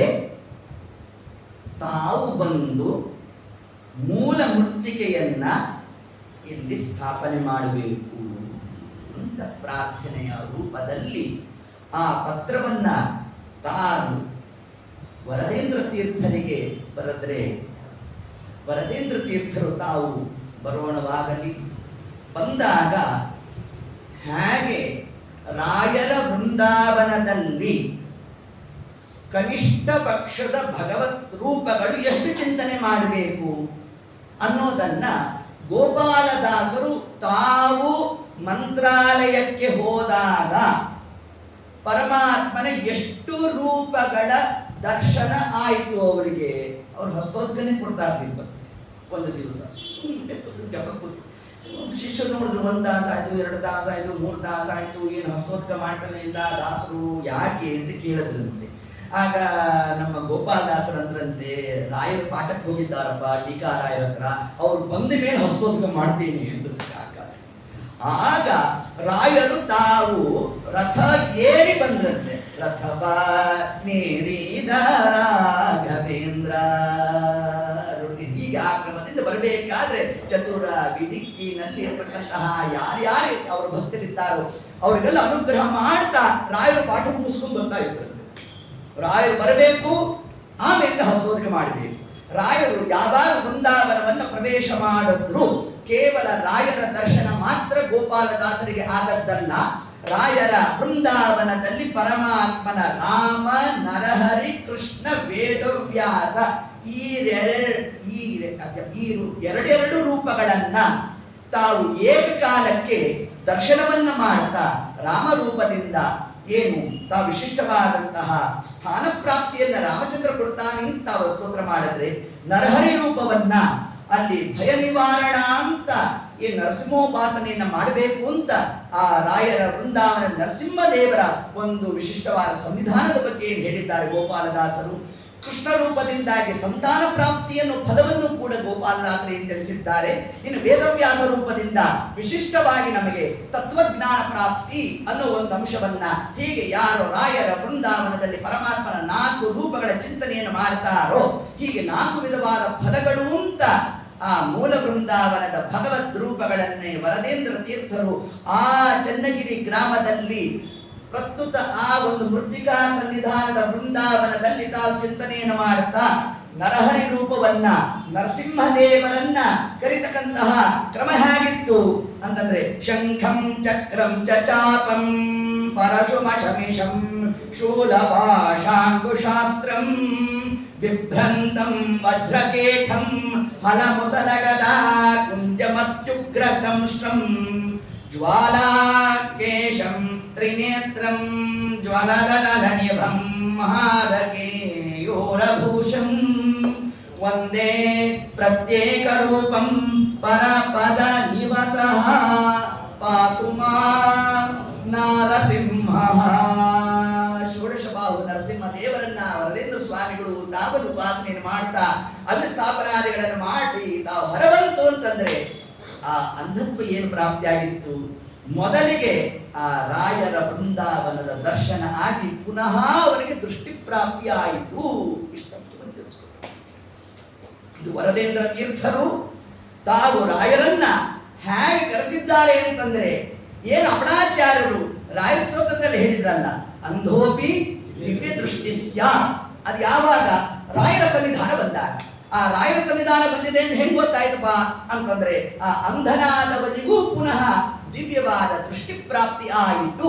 ಹೀಗೆ ರಾಯರ ವಿಶೇಷವಾದ ಅನುಗ್ರಹಕ್ಕೆ ಪಾತ್ರರಾದಂತಹ ವರದೇಂದ್ರ ತೀರ್ಥರ ಒಂದು ಆರಾಧನಾ ಪರ್ವಕಾಲದಲ್ಲಿ ಅವರ ಒಂದೆರಡು ಚರಿತ್ರೆಯನ್ನು ನಾವು ಸ್ಮರಣೆ ಮಾಡ್ತಾ, ಅವರು ಅಲ್ಲಿ ಸ್ಥಾಪನೆ ಮಾಡಬೇಕಾದರೆ ಆ ರಾಮ ಕೃಷ್ಣ ನರಹರಿ ಅಂತ ಆ ನರಸಿಂಹದೇವರನ್ನ ಉಪಾಸನೆ ಹೆಂಗ್ ಮಾಡಬೇಕು ಅನ್ನೋದನ್ನ ಅವರ ಪರಮಗುರುಗಳು ಅರ್ಥಾತ್ ಆ ಪರಂಪರೆಯಲ್ಲಿ ಬಂದಿರತಕ್ಕಂತಹ ನಮ್ಮ ವಿಜೇಂದ್ರ ಸ್ವಾಮಿಗಳು ತಾವೇ ಸ್ತೋತ್ರ ಮಾಡಿದ್ದಾರೆ. ಅದರ ಒಂದು ಚಿಂತನಾ ಮಂಥನದಲ್ಲೇ ನಾವು ನೀವೆಲ್ಲ ಏನು ತೊಡಗಿದ್ದೇವೆ, ಅದರಲ್ಲಿ ನಿನ್ನೆ ದಿವಸ ಹೇಳಿದ ಒಂದಷ್ಟು ಚಿಂತನೆಯ ಮುಂದಿನ ಭಾಗಕ್ಕೆ ಪ್ರವೇಶವನ್ನ ಮಾಡುವ ಪೂರ್ವದಲ್ಲೇ ಯತ್ಕಿಂಚಿತು ಪೂರ್ವಕಥಾ ನಾನು ವಾದ ಅಲ್ಲ, ನೀವು ಅನುವಾದ. ಶಂಖಂ ಇಲ್ಲಿರ್ತಕ್ಕಂತಹ ಭಗವದ್ ರೂಪ, ಶಂಖದಲ್ಲಿ ಪರಮಾತ್ಮನ ರೂಪ ಯಾವುದು? ವಾಸುದೇವ ರೂಪ. ಶಂಖದಲ್ಲಿ ವಾಸುದೇವ ರೂಪ. ಚಕ್ರ ಸಂಕರ್ಷಣ ರೂಪ. ಅಭಿಮಾನಿ ದೇವತೆ ದುರ್ಗಾದೇವಿ. ಯಾಕೆ ನಾವು ಸುಮ್ಮನೆ ಉಪನ್ಯಾಸ ಹೇಳೋದು, ಮಂಗಳ ಆಯಿತು, ಕೊನೆಗೆ ಏನೋ ಒಂದಿಷ್ಟೆಲ್ಲ ನಾವು ಮಾತಾಡ್ತೇವೆ, ಮಂತ್ರಾಕ್ಷಿ ಕೊಡ್ತೇವೆ, ಮನೆಗೆ ಹೋಗ್ತೇವೆ, ಮುಂದಿನ ವರ್ಷನೇ ಗೋಕಂಡಂ ವಾರನಾಂಡಂ ಆಗಬಾರ್ದು. ಹೇಳಿರೋ ವಿಷಯ. ಈಗ ಸುಧಾಮಂಗಳ ಅಂದ್ರೆ ಏನಪ್ಪ ವಿಷಯ? ಏನು ಬರೀ ಊಟ ಮುಂಡಿಗೆ ಮಾಡಿಕೊಂಡು ಊಟ ಹೊಡೆದು ಬರೋದು ಅಂತಲ್ಲ, ಅಲ್ಲ. ಮುಂಡಿಗೆ ವಿಷಯದ ಮಂಡನೆನೇ ಸುಧಾಮಂಗಳ, ಹೌದೋ ಇಲ್ವೋ? ಅದರಂತೆ ಇವತ್ತು ಮಂಗಳೋತ್ಸವ ಯಾವುದು? ಈ ವಿಜೇಂದ್ರ ಸ್ವಾಮಿಗಳ ಆಕೃತಿ, ಅವರ ಆಕೃತಿಗಳ ಒಂದು ಮಂಗಳ. ಹಾಗಾದರೆ ಈ ಒಂದು ವಿಶಿಷ್ಟವಾದ ಒಂದು ಶ್ಲೋಕವನ್ನು ನಾವು ನೀವು ಪ್ರತಿನಿತ್ಯ ಉಪಾಸನೆ ಮಾಡಬೇಕಾದದ್ದು ಯಾವುದು ಅಂತಂದ್ರೆ ಅದು ಯಾವುದೇ ರೂಪ. ಶಂಖ ಚಕ್ರ ಗದಾ ಪದ್ಮಾದಿಗಳ ಚಿಂತನೆ ಇಲ್ಲದೇನೆ ಯಾವ ಭಗವದ್ ರೂಪ ಉಪಾಸನೆ ಮಾಡ್ತೀವಿ ನಾವು? ಹೌದು. ಕೃಷ್ಣ ರೂಪದ ಚಿಂತನೆ ಮಾಡಬೇಕಾದ್ರೂ ಕೂಡ ಶ್ರೀಮದ್ ಆಚಾರ್ಯ ತಂತ್ರಸಾರದಲ್ಲಿ ತಿಳಿಸಿರ್ತಕ್ಕಂಥದ್ದು ಯಾವುದು? ಶಂಖ ಚಕ್ರ ಗದಾ ಪದ್ಮಾದಿಗಳೇ, ಹೌದು ಇಲ್ವೋ? ಆ ಒಂದು ಕ್ರಮದಲ್ಲೇ ನಾವು ಉಪಾಸನೆ ಮಾಡಬೇಕು. ಅದಕ್ಕೆ ನೋಡಿ, ನೀವು ಬೇಕಾದ್ರೆ ಅದಮಾರ ಮಠದ ಒಂದು ಕಾಳಿಂಗ ಮರದನ ಕೃಷ್ಣ ಶಂಖಚಕ್ರಧಾರಿ ಆಗಿದ್ದ, ಚತುರ್ಭುಜ. ಹಿಂಗೆ ಆ ಕ್ರಮದಲ್ಲಿ ಆಚಾರ್ಯ ತಿಳಿಸಿದ್ದಾರೆ. ಪರಮಾತ್ಮನ ಯಾವ ರೂಪದ ಚಿಂತನೆ ಮಾಡಬೇಕಾದ್ರೂ ಶಂಖಚಕ್ರದ ಪದ್ಮ, ಅದರಲ್ಲಿ ವ್ಯತ್ಯಾಸ ಆದ್ರೆ ಒಂದೊಂದು ರೂಪ, ಇಷ್ಟೇ ಕ್ರಮ. ಹೀಗೆ ತಿಳಿಸ್ತಾ ಇನ್ನ ಬಿಲ್ಲಿಗೆ ಪರಮಾತ್ಮ ರೂಪ ಯಾವುದು? ರಾಮರೂಪ. ಬಾಣ ಅಭಿಮಾನಿಗಳು ರೂಪ ರಾಮರೂಪ. ಪರಶು ಸಂಕರ್ಷಣ, ಎಲ್ಲಿ ಹೊಡೆಯೋದು ಬರುತ್ತೋ ಅದು ಸಂಕರ್ಷಣ. ಇನ್ನು ಶೂಲ ಋಷಿಕೇಶ ರೂಪ. ಪಾಶ ಅಂದ್ರೆ ಹಗ್ಗ, ದಾಮೋದರ. ಅಭಿಮಾನಿ ದೇವತೆ ದುರ್ಗಾದೇವಿ. ಹಿಂಗೆ ಎತ್ತು ಕ್ರಮದಿಂದ ನಾವು ಪ್ರತಿನಿತ್ಯ ಉಪಾಸನೆ ಮಾಡಬೇಕಿದನ್ನ. ಹಿಂಗೆ ಉಪಾಸನೆ ಮಾಡಿದಾಗ ಮಾತ್ರ ಯಸ್ಯ ದಾಮೋದರತೆಯ ಯಮಕ ಭಾರತದ ಶ್ರೀಮದ್ ಆಚಾರ್ಯ ವಿಷಯ ತಗೊಂಡಿದ್ದಾರೆ. ಹಿಂಗೆ ಹೇಳ್ತಾ ಅಂಕುಶ ಅದು ವಾಸುದೇವ ರೂಪ ಮತ್ತು ಪ್ರದ್ಯುಮ್ನ ರೂಪ ಅಂತ ತಿಳಿಸಿದ್ದಾರೆ. ಎರಡು ಭಗವದ್ ರೂಪಗಳಲ್ಲಿ ಇದನ್ನೇ ಮುಂದೆ ನಮಗೆ ಏತದ್ ವಿಷಯವನ್ನು ಉಲ್ಲೇಖ ಮಾಡ್ತಾರೆ. ಖೇಟ ಅಂದ್ರೆ ಗುರಾಣಿ, ವರಾಹ ರೂಪಿಯಾದ ಪರಮಾತ್ಮ. ಅಭಿಮಾನಿ ದೇವತೆ ಭೂರೂಪಳಾದ ಲಕ್ಷ್ಮೀ ದೇವಿ. ಇಷ್ಟು ಚಿಂತನೆ ಮಾಡಿ. ಹಲ ಸೀತಾರಾಮಚಂದ್ರ ದೇವರು ಮತ್ತು ವಾಮನ ರೂಪಿಯಾದ ಪರಮಾತ್ಮ. ವನಕೆ ತ್ರಿವಿಕ್ರಮ ಅದೊಂದು ಪರಮಾತ್ಮ. ಪುನಃ ಅನಿರುದ್ಧ ರೂಪವನ್ನು ತಿಳಿಸಿದ್ದಾರೆ. ಮತ್ತು ಬಲರಾಮ ದೇವರ ಅಭಿಮಾನಿಗಳು. ಗದಾ ನಿನ್ನೆ ದಿವಸ ಹೇಳಿದ್ದೇವೆ, ವಾಯುದೇವರು ಯಸ್ಯ ಗದಾ ಪವಮಾನ ಆ ಪವಮಾನ ಅಂತ ಯಮಕ ಭಾರತದಲ್ಲಿ ಬರ್ತಕ್ಕಂಥ ವಿಷಯ. ಇದಕ್ಕೆ ವಾಯುದೇವರು, ದುರ್ಗಾದೇವಿ, ಅಮುಖ್ಯವಾಗಿ ವಾಯುದೇವರು, ಮುಖ್ಯವಾಗಿ ದುರ್ಗಾದೇವಿ, ಇನ್ನು ಪ್ರಧಾನವಾಗಿ ನಾರಸಿಂಹ ರೂಪ ಗದಾ ವಿಶ್ವ ಅಂತಲೂ ತಿಳಿಸಿದ್ದಾರೆ. ಹೀಗೆ ಇನ್ನು ದಂಷ್ಟ್ರಂ ಪರಮಾತ್ಮನ ಕೋರೆಹಲ್ಲು, ಅಲ್ಲಿ ವಾಯುದೇವರ ಒಂದು ರೂಪ.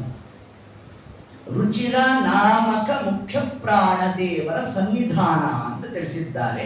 ಆ ದಂಷ್ಟ್ರದಲ್ಲಿ ಪುನಃ ನರಸಿಂಹ ರೂಪ.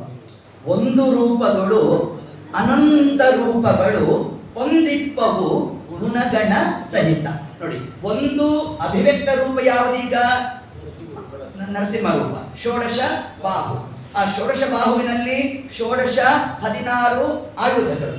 16 ಆಯುಧಗಳು ಪರಮಾತ್ಮನ 16 ರೂಪಗಳು. ಅಭಿವ್ಯಕ್ತ ರೂಪ ನರಸಿಂಹ ರೂಪ.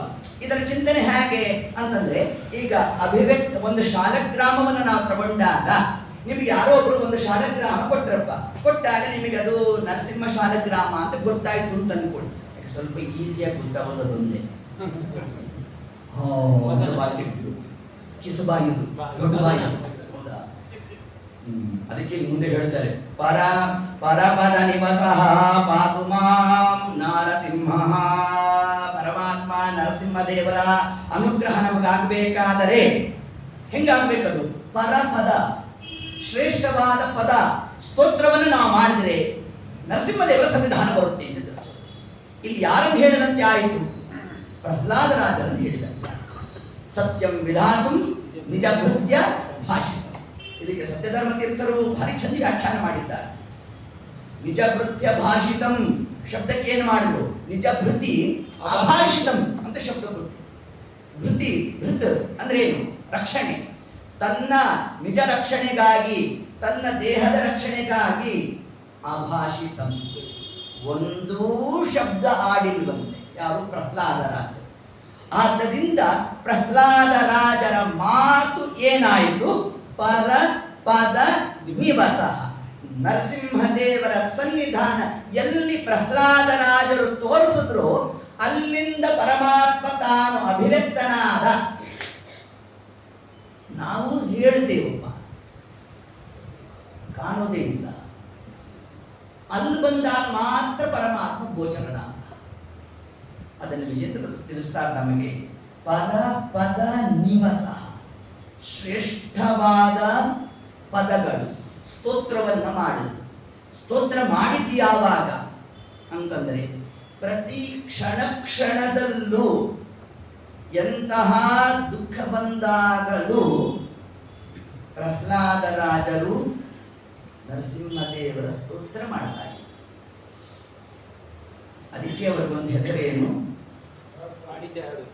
ಆಡಿದ್ದೆ ಆಡು ಕೆಸಬಾಯಿ ದಾಸ ಅಂತ. ನಮ್ಗೆ ಈಗ ಕೆಸಬಾಯಿ ಶಬ್ದ ಬಂತಲ್ಲ, ಅದಕ್ಕೆ ಹೇಳಿದೆ. ಕೆಸಬಾಯಿ ಅಂದ್ರೆ ಯಾರು? ನರಸಿಂಹದೇವರು. ಅವರ ದಾಸರು ಯಾರು? ಪ್ರಹ್ಲಾದರಾಜರು. ಅವರ ಲಕ್ಷಣ ಏನು? ಆಡಿದ್ದೇ ಆಡ್ತಾ ಇತ್ತು. ನೀವು ಬೆಂಕಿಯಲ್ಲಿ ತಳ್ಳಿ ನಾರಾಯಣ ಕೃಷ್ಣ ಅಂತ, ಇನ್ನ ಅಗ್ನಿ ಆಯ್ತಲ್ಲ, ಇನ್ನು ಬೆಟ್ಟದಿಂದ ನೂಕ್ಲಿ ನಾರಾಯಣ ಕೃಷ್ಣ ಅಂತ, ವಿಷಪಾನ ಮಾಡಿಸ್ಲಿ ನಾರಾಯಣ ಕೃಷ್ಣ ಅಂತ. ಅದರಿಂದ ಏನ್ ಮಾಡಿದ್ರು? ಆಡಿದ್ದನ್ನೇ ಆಡ್ತಾ ಇದ್ರು. ಇವರು ಯಾರ ದಾಸ? ಕಿಸಬಾಯಿ ನರಸಿಂಹದೇವರ ದಾಸ. ಹಾಗಾದ್ರೆ ಕಿಸಬಾಯಿ ಅಂದ್ರೆ ಏನರ್ಥ? ಅಗಲವಾದ ಬಾಯಿ. ನರಸಿಂಹ ಶಾಲಗ್ರಾಮ ಹೇಗಿರುತ್ತೆ? ಅಗಲವಾದ ಬಾಯಿ. ನೀವು ಪಾನಕ ನರಸಿಂಹನನ್ನು ನೋಡಿ ಅಂತ ದಿಗ್ಗುಗಳು ಮಾಡಿ. ಆದ್ದರಿಂದ ಅಭಿವ್ಯಕ್ತ ರೂಪ ಯಾವುದಲ್ಲಿ? ಶಾಲಗ್ರಾಮದಲ್ಲಿ ನರಸಿಂಹ ರೂಪ. ಹೌದಾ? ಪೂಜಾ ಕಾಲದಲ್ಲಿ ಏನು ಅನುಸಂಧಾನ? ಆ ನರಸಿಂಹ ರೂಪವನ್ನ ಕೇವಲ ನರಸಿಂಹ ರೂಪ ಅಂತ ಅಷ್ಟೇ ಉಪಾಸನೆ ಮಾಡುವುದಲ್ಲ. ಅಭಿವ್ಯಕ್ತ ರೂಪ ನರಸಿಂಹ ರೂಪ, ಅಂತರ್ಗತ ರೂಪ 5535 ಭಗವತ್ ಕನಿಷ್ಠ ಸನ್ನಿಧಾನ ಒಂದು ಶಾಲಗ್ರಾಮದಲ್ಲಿ. ಹೀಗೆ ನಾವು ಒಂದು ಶಾಲಗ್ರಾಮದಲ್ಲಿ 5000 ರೂಪಗಳಿದೆ ಅಂತ ಹೇಗೆ ನಾವು ಚಿಂತನೆಯನ್ನು ಮಾಡ್ತೇವೋ, ಅದರಂತೆ ನರಸಿಂಹದೇವರ ಷೋಡಶ ಬಾಹು, ಆ ಬಾಹುಗಳಲ್ಲಿ 16 ಆಯುಧ, ಆ 16 ಆಯುಧಗಳು ಪರಮಾತ್ಮನ ರೂಪಗಳೇ. ಇಷ್ಟು ಚಿಂತನೆಯನ್ನು ಮಾಡಬೇಕು. ಅದಕ್ಕಾಗಿ ವಿಜೇಂದ್ರರು ತಾವು ಕೊಟ್ಟಂತಹ ಪರಿಚಯ ಯಾವುದು ನಮಗೆ?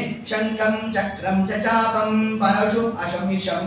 ಅಶಮಿಷಂ ಸರ್ವತ್ರ ವ್ಯಾಪ್ತನಾದ ಪರಮಾತ್ಮ ತಿಳಿಸುವುದು. ಇದನ್ನ ಶ್ರೀಮದ್ ಆಚಾರ್ಯರು ತಿಳಿಸಿದ್ದಾರೆ. ಪಾಂತಸ್ಮಾನ್ ಪ್ರಭೂತ ವೈರಿವಲವನ್ ಮಾತಂಗ ಮಾದ್ಯದ್ಘಟ ಕುಂಭೋಚ್ಚಾರ ವಿಪಾಡನಾದಿಕಪಟು ಪ್ರತ್ಯೇಕ ವಜ್ರಾಯಿತಾ ಶ್ರೀಮತ್ ಕಂಠೀರವಾಸ್ಯ ಪ್ರತತ ಸುನಖರ ತಾರಿತಾರಾದಿ ದೂರ ಪ್ರತತ ಸುನಖರ ಪ್ರಗಿತತ ಮನಸ ಭಾವಿತ ನಾಗಿರುಂತೆ. ನರಸಿಂಹದೇವರ ವ್ಯಾಪ್ತಿಯನ್ನ ಶ್ರೀಮದ್ ಆಚಾರ್ಯ ಏನ್ ತಿಳಿಸಿದ್ದಾರೆ? ಪ್ರವಿತತ. ಏನ್ ಪ್ರವಿತತ ಅಂದ್ರೆ ಏನ್? ಪರಮಾತ್ಮನ ವ್ಯಾಪ್ತಿಯನ್ನು ಹೇಗೆ ನಾವು ತಿಳಿಬೇಕು? 4 ಪ್ರಕಾರವಾಗಿ ಪರಮಾತ್ಮನ ವ್ಯಾಪ್ತಿಯನ್ನು ನಾವು ವಿಶೇಷವಾಗಿ ಸ್ಮರಣೆ ಮಾಡಬೇಕು ಅಂತ ಶ್ರೀಮದ್ ಆಚಾರ್ಯ ಏನ್ ತಿಳಿಸಿಕೊಟ್ಟಿದ್ದಾರೆ. ಪ್ರವಿತತನು ತಾನಾಗಿ ಎಂದು ಜಗನ್ನಾಥದಾಸರು ಹರಿಕಥಾಮೃತ ಸಾರ ವ್ಯಾಪ್ತಿ ಸಂಧಿಯಲ್ಲಿ. ವ್ಯಾಪ್ತಿ ಸಂಧಿಯಲ್ಲೇ ಪ್ರವಿತತನು ತಾನಾಗಿ ಎನ್ನುವ ಶಬ್ದವನ್ನು ಯಾಕೆ ಹಾಕುದು? ಪ್ರವಿತತ ಮನಸ, ಪ್ರವಿತತನು ತಾನಾಗಿ. ಹಾಗಾದರೆ ಈ ತ ತತ ವಿತತ ಪ್ರವಿತತ ದೇವರ ವ್ಯಾಪ್ತಿ 4 ಪ್ರಕಾರ. ಇನ್ನು ಯಾರಿಗೂ 4 ಪ್ರಕಾರವಾದ ವ್ಯಾಪ್ತಿ ಇಲ್ಲ. ಅದಕ್ಕೆ ಅಶಂಶಂ ಸರ್ವತ್ರ ವ್ಯಾಪ್ತ ಪರಮಾತ್ಮ. ತ ಅಂದ್ರೇನು? ವ್ಯಾಪ್ತ. ಎಲ್ಲಿ ವ್ಯಾಪ್ತ? ಬ್ರಹ್ಮಾಂಡದಲ್ಲಿ ವ್ಯಾಪ್ತ. ಇದೇ ವಿಷ್ಣು ಸಹಸ್ರನಾಮ ಹೇಳಿದ್ದು. ವಿಶ್ವಂ ವಿಷ್ಣು, ವಿಶ್ವಂ ವಿಶ್ವ ಪ್ರವೇಶ. ಪರಮಾತ್ಮ ಬ್ರಹ್ಮಾಂಡದ ಒಳಗೆ ಪ್ರವೇಶ ಮಾಡಿದ. ನಮ್ಗೆ ಈ ಬ್ರಹ್ಮಾಂಡ ಅಂತ ಅಲ್ಲಿ ಹೊತ್ತೋಲ್ಲ ಬಿಡಿ. ಈ ಮಾತು ಸಂಘದ ಒಳಗಡೆ ದೇವರು ಬಂದವನು ಎಲ್ಲಿದ್ದಾನೆ? ನಿಮ್ಮನ್ನು ಕೇಳಿದ್ರೆ ನಾವಿಲ್ಲಿದ್ದೇವೆ, ನೀವಿಲ್ಲಿದ್ದೀರಿ. ನಾನು ಅಲ್ಲಿಲ್ಲ, ನೀವು ಇಲ್ಲಿಲ್ಲ. ನೋಡಿ, ನಮ್ಮ ವ್ಯಾಪ್ತಿ ಇಷ್ಟೇ ಆಗಿದೆ. ಅರೆ ಪರಮಾತ್ಮನ ವ್ಯಾಪ್ತಿ ಹೇಗಿದೆ? ಸರ್ವತ್ರ. ಅದನ್ನೇ ವಿಷ್ಣು ಸಹಸ್ರನಾಮದಲ್ಲಿ 2ನೇ ನಾಮ ವಿಶ್ವಂ ವಿಷ್ಣು. ವಿಷ್ಣು ಅಂದ್ರೇನು? ವಿಷ್ಣುರ ವ್ಯಾಪ್ತವು ಸರ್ವತ್ರ ವ್ಯಾಪ್ತ. ಹೇಗೆ ವ್ಯಾಪ್ತ? ಅಣುರೇನು ತೃಣಕಾಷ್ಟ ಪರಿಪೂರ್ಣ ಗೋವಿಂದ. ಪಟತಂತುಗಳ ಓಲಿದ್ದು ಗುಣಿಗುಣಗಳ ಒಳಗಿದ್ದು ಗುಣಿಗುಣನೆಂದೆನಿಸುವನು ಗುಣಬದ್ಧನಾಗದೆ. ಇದು ನರಸಿಂಹದೇವರ ನಖದ ಒಂದು ವ್ಯಾಪ್ತಿಯನ್ನ ಆಚಾರ ತಿಳಿಸ್ತಾ ಇದ್ದಾರೆ. ಇದು ಬ್ರಹ್ಮಾಂಡದ ವ್ಯಾಪ್ತಿ. ಆದರೆ 2ನೇ ತ ಪಿಂಡಾಂಡದ ವ್ಯಾಪ್ತಿ, ನಮ್ಮೊಳಗೆ ಪರಮಾತ್ಮನ ವ್ಯಾಪ್ತಿ. ಎಷ್ಟು ರೂಪದಿಂದ ಇದ್ದಾನೆ? 72,000. ಇದು ಪ್ರಧಾನ ನಾಡಿಗಳು. ಉಪನಾಡಿಗಳು 1/2 ಕೋಟಿ, ಸುಮಾರು 2.25 ಕೋಟಿಯಷ್ಟಿದೆ ಉಪನಾಡಿಗಳು.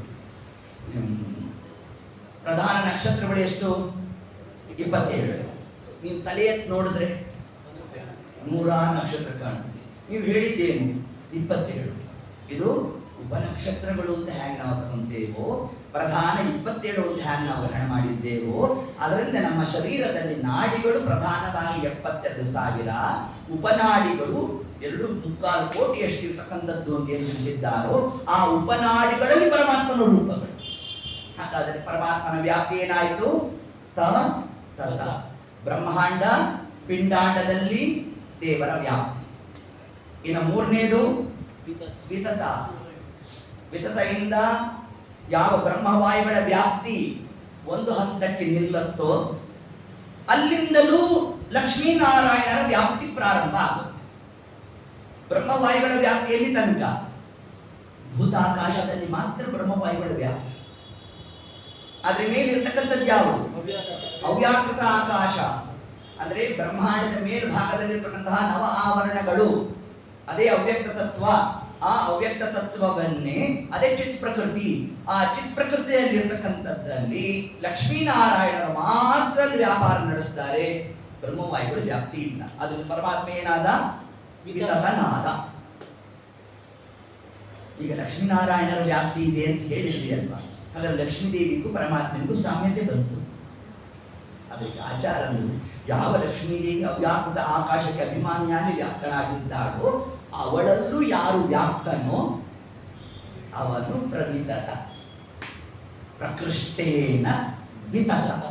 ಎಷ್ಟು ಪ್ರಕೃಷ್ಟನಾಗಿದ್ದಾನೆ ಪರಮಾತ್ಮ ಅಂದ್ರೆ ಅವ್ಯಾಕೃತ ಆಕಾಶಕ್ಕೆ ಅಭಿಮಾನಿಯಾದ ಲಕ್ಷ್ಮೀ ದೇವಿ ಒಳಗೂ ಯಾರು ನಿಂತು ಕಾರ್ಯವನ್ನು ಪ್ರವೃತ್ತ ಮಾಡ್ತಾ ಇದ್ದಾನೋ ಅಂತಹ ಪರಮಾತ್ಮನನ್ನೇ ಇಲ್ಲಿ ವಿಜೇಂದ್ರ ಸ್ವಾಮಿಗಳ ಸ್ತೋತ್ರ ಮಾಡ್ತಾ, ಸ್ವಾಮಿ ನಿನ್ನ ನಖಗಳ ಕಾಂತಿ ಸರ್ವತ್ರ ವ್ಯಾಪ್ತ ಅಂಶವನ್ನ ನಮಗೆ ತಿಳಿಸ್ತಾ, ಇನ್ನ ಮುಂದೆ ಬಿಭ್ರಂತಂ ವಜ್ರಖೇಟಂ.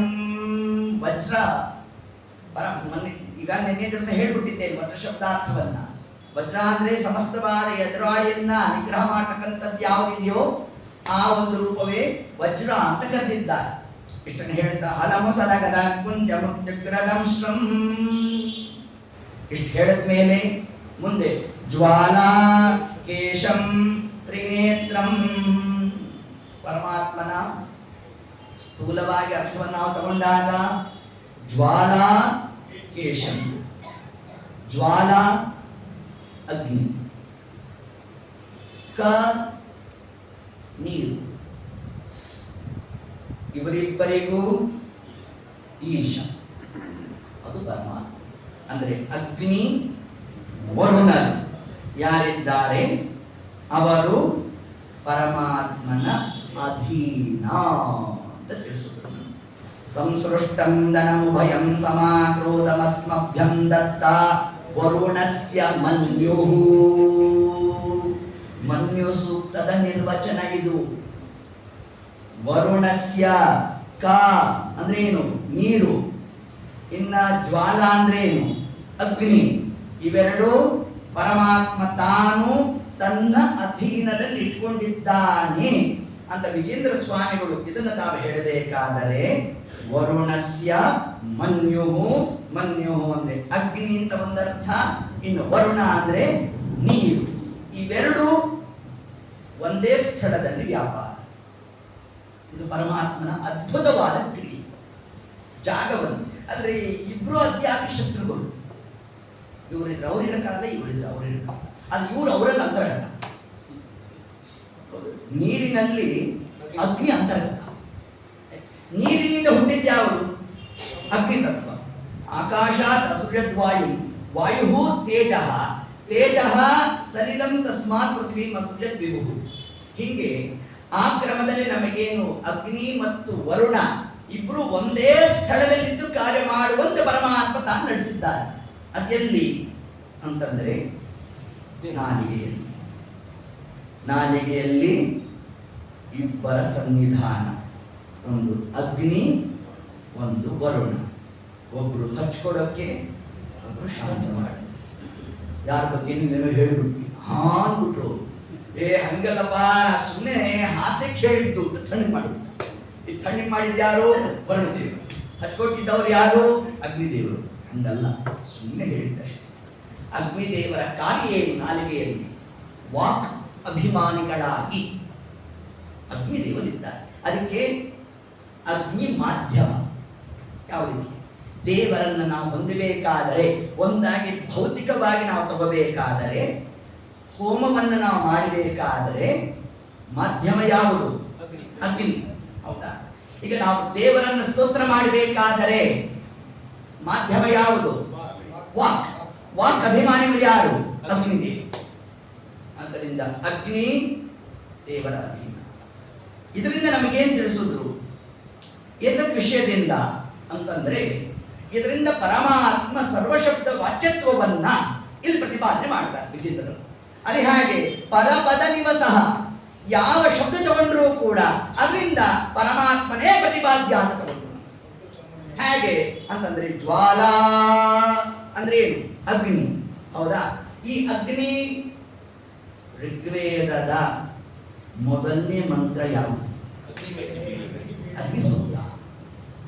ಮೊದಲನೇ ಮಂತ್ರ ಋಗ್ವೇದದಲ್ಲಿ 14ನೇ ಕಕ್ಷ ತಾನೇ ಅಗ್ನಿ. ಅಲ್ಲ 15ನೇ ಕಕ್ಷ ಯಾರು? ಅಗ್ನಿದೇವರು. 15ನೇ ಕಕ್ಷೆಯಲ್ಲಿರ್ತಕ್ಕಂತಹ ಅಗ್ನಿದೇವರನ್ನ ಯಾಕೆ ಸ್ತೋತ್ರ ಮಾಡುತ್ತೆ? ಈ ಅಗ್ನಿ ಔಪಚಾರಿಕ. ಅದಕ್ಕೆ ಅಗ್ನಿಮೀಳೆ ಹೇಳಬೇಕಾದ್ರೆ ಶ್ರೀಮದ್ ಆಚಾರ್ಯರು ಐತರೋಪನಿಷತ್ತಿನಲ್ಲಿ ಆ ಶಬ್ದ ನಿರ್ವಚನ ಮಾಡಬೇಕಾದ್ರೆ ವಿಷಯ ತಗೊಂಡಿದ್ದಾರೆ. ಅಗ್ನಿಮೀಳೆ ಪುರೋಹಿತಂ ಅಂತ ಹೇಳಬೇಕಾದ್ರೆ ಅಗ್ನಿಮೀಳೆ ವಿಕಾರವನ್ನ ಉಚ್ಚ ಸ್ವರದಲ್ಲಿ ಹೇಳಿದ್ರಿಂದಾಗಿ ಈ ಅಗ್ನಿಯನ್ನ ಹೇಳ್ತಿರೋದಲ್ಲ, ಇದು ಸರ್ವೋತ್ತಮನಾದ ಪರಮಾತ್ಮನನ್ನು ಹೇಳ್ತಾ ಇರೋದು. ಕಾರಣ ಅಗ್ನಿ ಅನ್ನೋ ಶಬ್ದದಲ್ಲಿ 3 ಅಕ್ಷರಗಳು ಸೇರಿದೆ.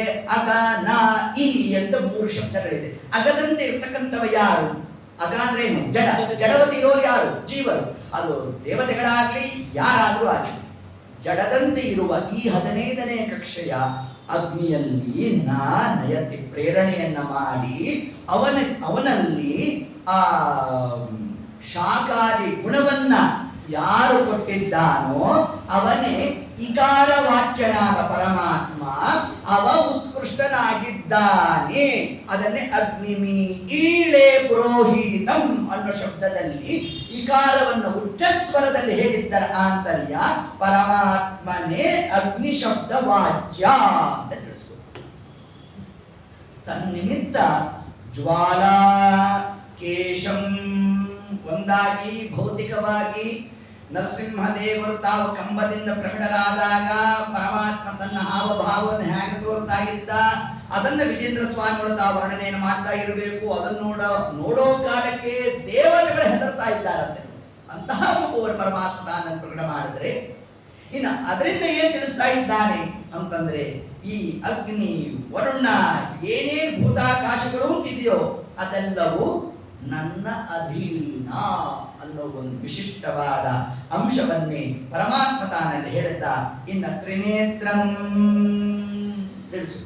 ಕಥ್ಯೋತೋಪಮ ವಿಶ್ವಲಿಂಗ ಭಸಿತ ಬ್ರಹ್ಮೇಶ ಚಕ್ರೋತ್ಕರಾಹ. ಶ್ರೀಮದ್ ಆಚಾರ್ಯ ನಟಸ್ತುತಿಯಲ್ಲಿ ಏನು ಹೇಳಿದ್ದಾರೋ ವಿಜೇಂದ್ರ ಸ್ವಾಮಿಗಳು ಅದನ್ನ ಆವಿಷ್ಕರಿಸಿದರು. ಏನು ಆ ಮೂರು ಕಣ್ಣಿನ ಮಹತ್ವ ಏನು ಅಂತಂದ್ರೆ ಪ್ರತಿಬಿಂಬರಾದ ಮಹಾರುದ್ರ ದೇವರು ಮುಕ್ಕಣ್ಣನಾಗಿದ್ದಾನೆ. ಮೂರನೇ ಕಣ್ಣನ್ನು ಬಿಟ್ರೆ ಕಾಮ ಭಸ್ಮ ಆದ ಅಂತ ಏನು ಪೌರಾಣಿಕ ಕಥೆಯನ್ನು ಕೇಳ್ತೇವೆ. ಕಾಮ ಭಸ್ಮನಾದ ಅನ್ನೋ ತಾತ್ಪರ್ಯ ಏನು ಅಂತಂದ್ರೆ ಈ 8ನೇ ಕಕ್ಷದಲ್ಲಿ ಬರ್ತಕ್ಕಂತಹ ಕಾಮ 5ನೇ ಕಕ್ಷೆಯಲ್ಲಿರ್ತಕ್ಕಂತಹ ರುದ್ರದೇವರಲ್ಲಿ ಲಯವನ್ನು ಹೊಂದುವುದು ಅಂತ ಅರ್ಥ. ಹಾಗಾದರೆ ಈ ಲಯ ಪ್ರಕ್ರಿಯೆಯನ್ನು ನಾವು ಚಿಂತನೆ ಮಾಡಬೇಕಾದ್ರೆ ಏನು ಕ್ರಮ ಅಂತಂದ್ರೆ ಉತ್ತಮರಲ್ಲಿ ಅವರರು ಹೋಗಿ ಸೇರ್ತಕ್ಕಂಥದ್ದು ಲಯ ಪ್ರಕರಣ. ಯಮ ಕಾಮನಲ್ಲಿ ಲಯ ಹೊಂದಬೇಕು, ಕಾಮ ವಾಮನಲ್ಲಿ ಲಯ ಹೊಂದಬೇಕು. ವಾಮ ಅಂದ್ರೆ ಗೊತ್ತಲ್ಲ, ರುದ್ರದೇವ. ವಾಮದೇವರು ವಾಯುದೇವರಲ್ಲಿ, ಸರಸ್ವತಿ ದೇವಿ ಭಾರತಿ ದ್ವಾರ, ವಾಯುದೇವರು ಲಯ ಹೊಂದಬೇಕು. ವಾಯುದೇವರು ಲಕ್ಷ್ಮೀ ದ್ವಾರ ಪರಮಾತ್ಮನಲ್ಲಿ ಲಯ ಹೊಂದಬೇಕು. ದೇಹ ಹಾನಿ ಉಂಟು ಯಾರಿಗೆ? ಬ್ರಹ್ಮವಾಯುಗಳಿಗೆ. ಹೌದಾ? ಅದಕ್ಕೆ ಅವರನ್ನು ಏನಂತ ಕರೆದ್ರು? ಕ್ಷರ ಪುರುಷರು. ಕ್ಷರ ದೇಹವನ್ನು ಬಿಡಬೇಕು ಅವರು. ಆ ದೇಹ ಬಿಡಬೇಕಾದ್ರೆ ಅವರ ದೇಹ ನಾಶ ಹೇಗಾಗುತ್ತೆ ಅಂತಂದ್ರೆ ಅದನ್ನ ವಿಜೇಂದ್ರ ಸ್ವಾಮಿಗಳು ತಿಳಿಸ್ತಾ ಇದ್ದಾರೆ ನಮಗೆ.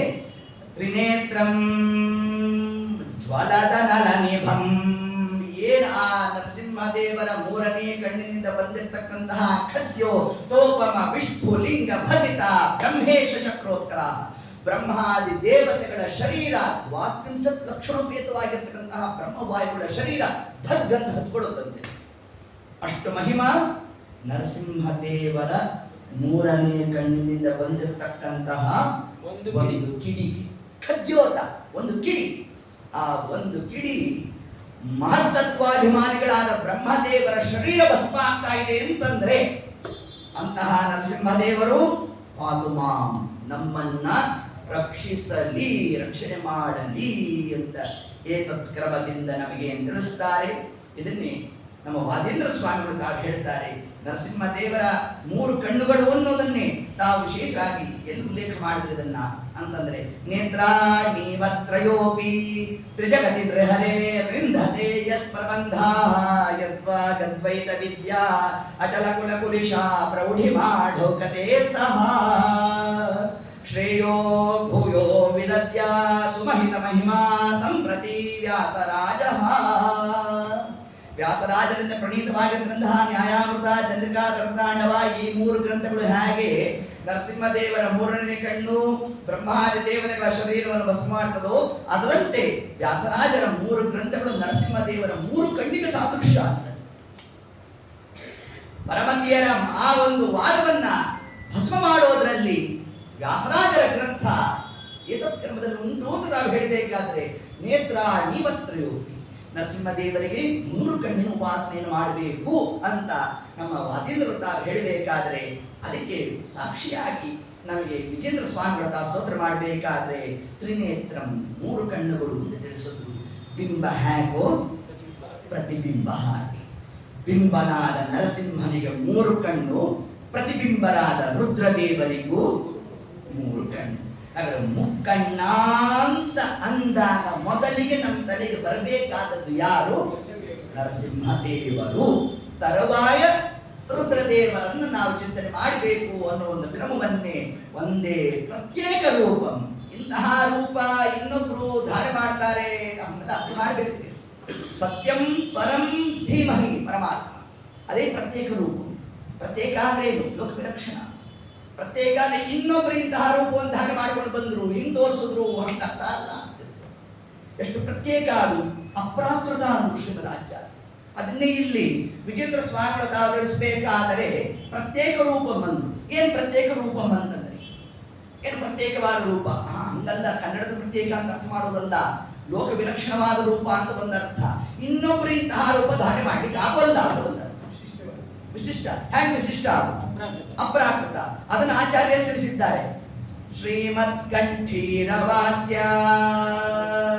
ಈ ನರಸಿಂಹ ರೂಪ, ನರಸಿಂಹಮುಖ ತಗೊಂಡು ಬಂದ ಪರಮಾತ್ಮ ಅಂದ್ರೆ ಯಾವುದು ಕಾಡಲ್ಲಿರೋ ಒಂದು ಸಿಂಹದ ಮುಖ ಕಡ್ಕೊಂಬಂದು ಇಟ್ಕೊಂಡ ಅಂತ ಹಂಗ ಅರ್ಥ ಮಾಡಬೇಡಪ್ಪ.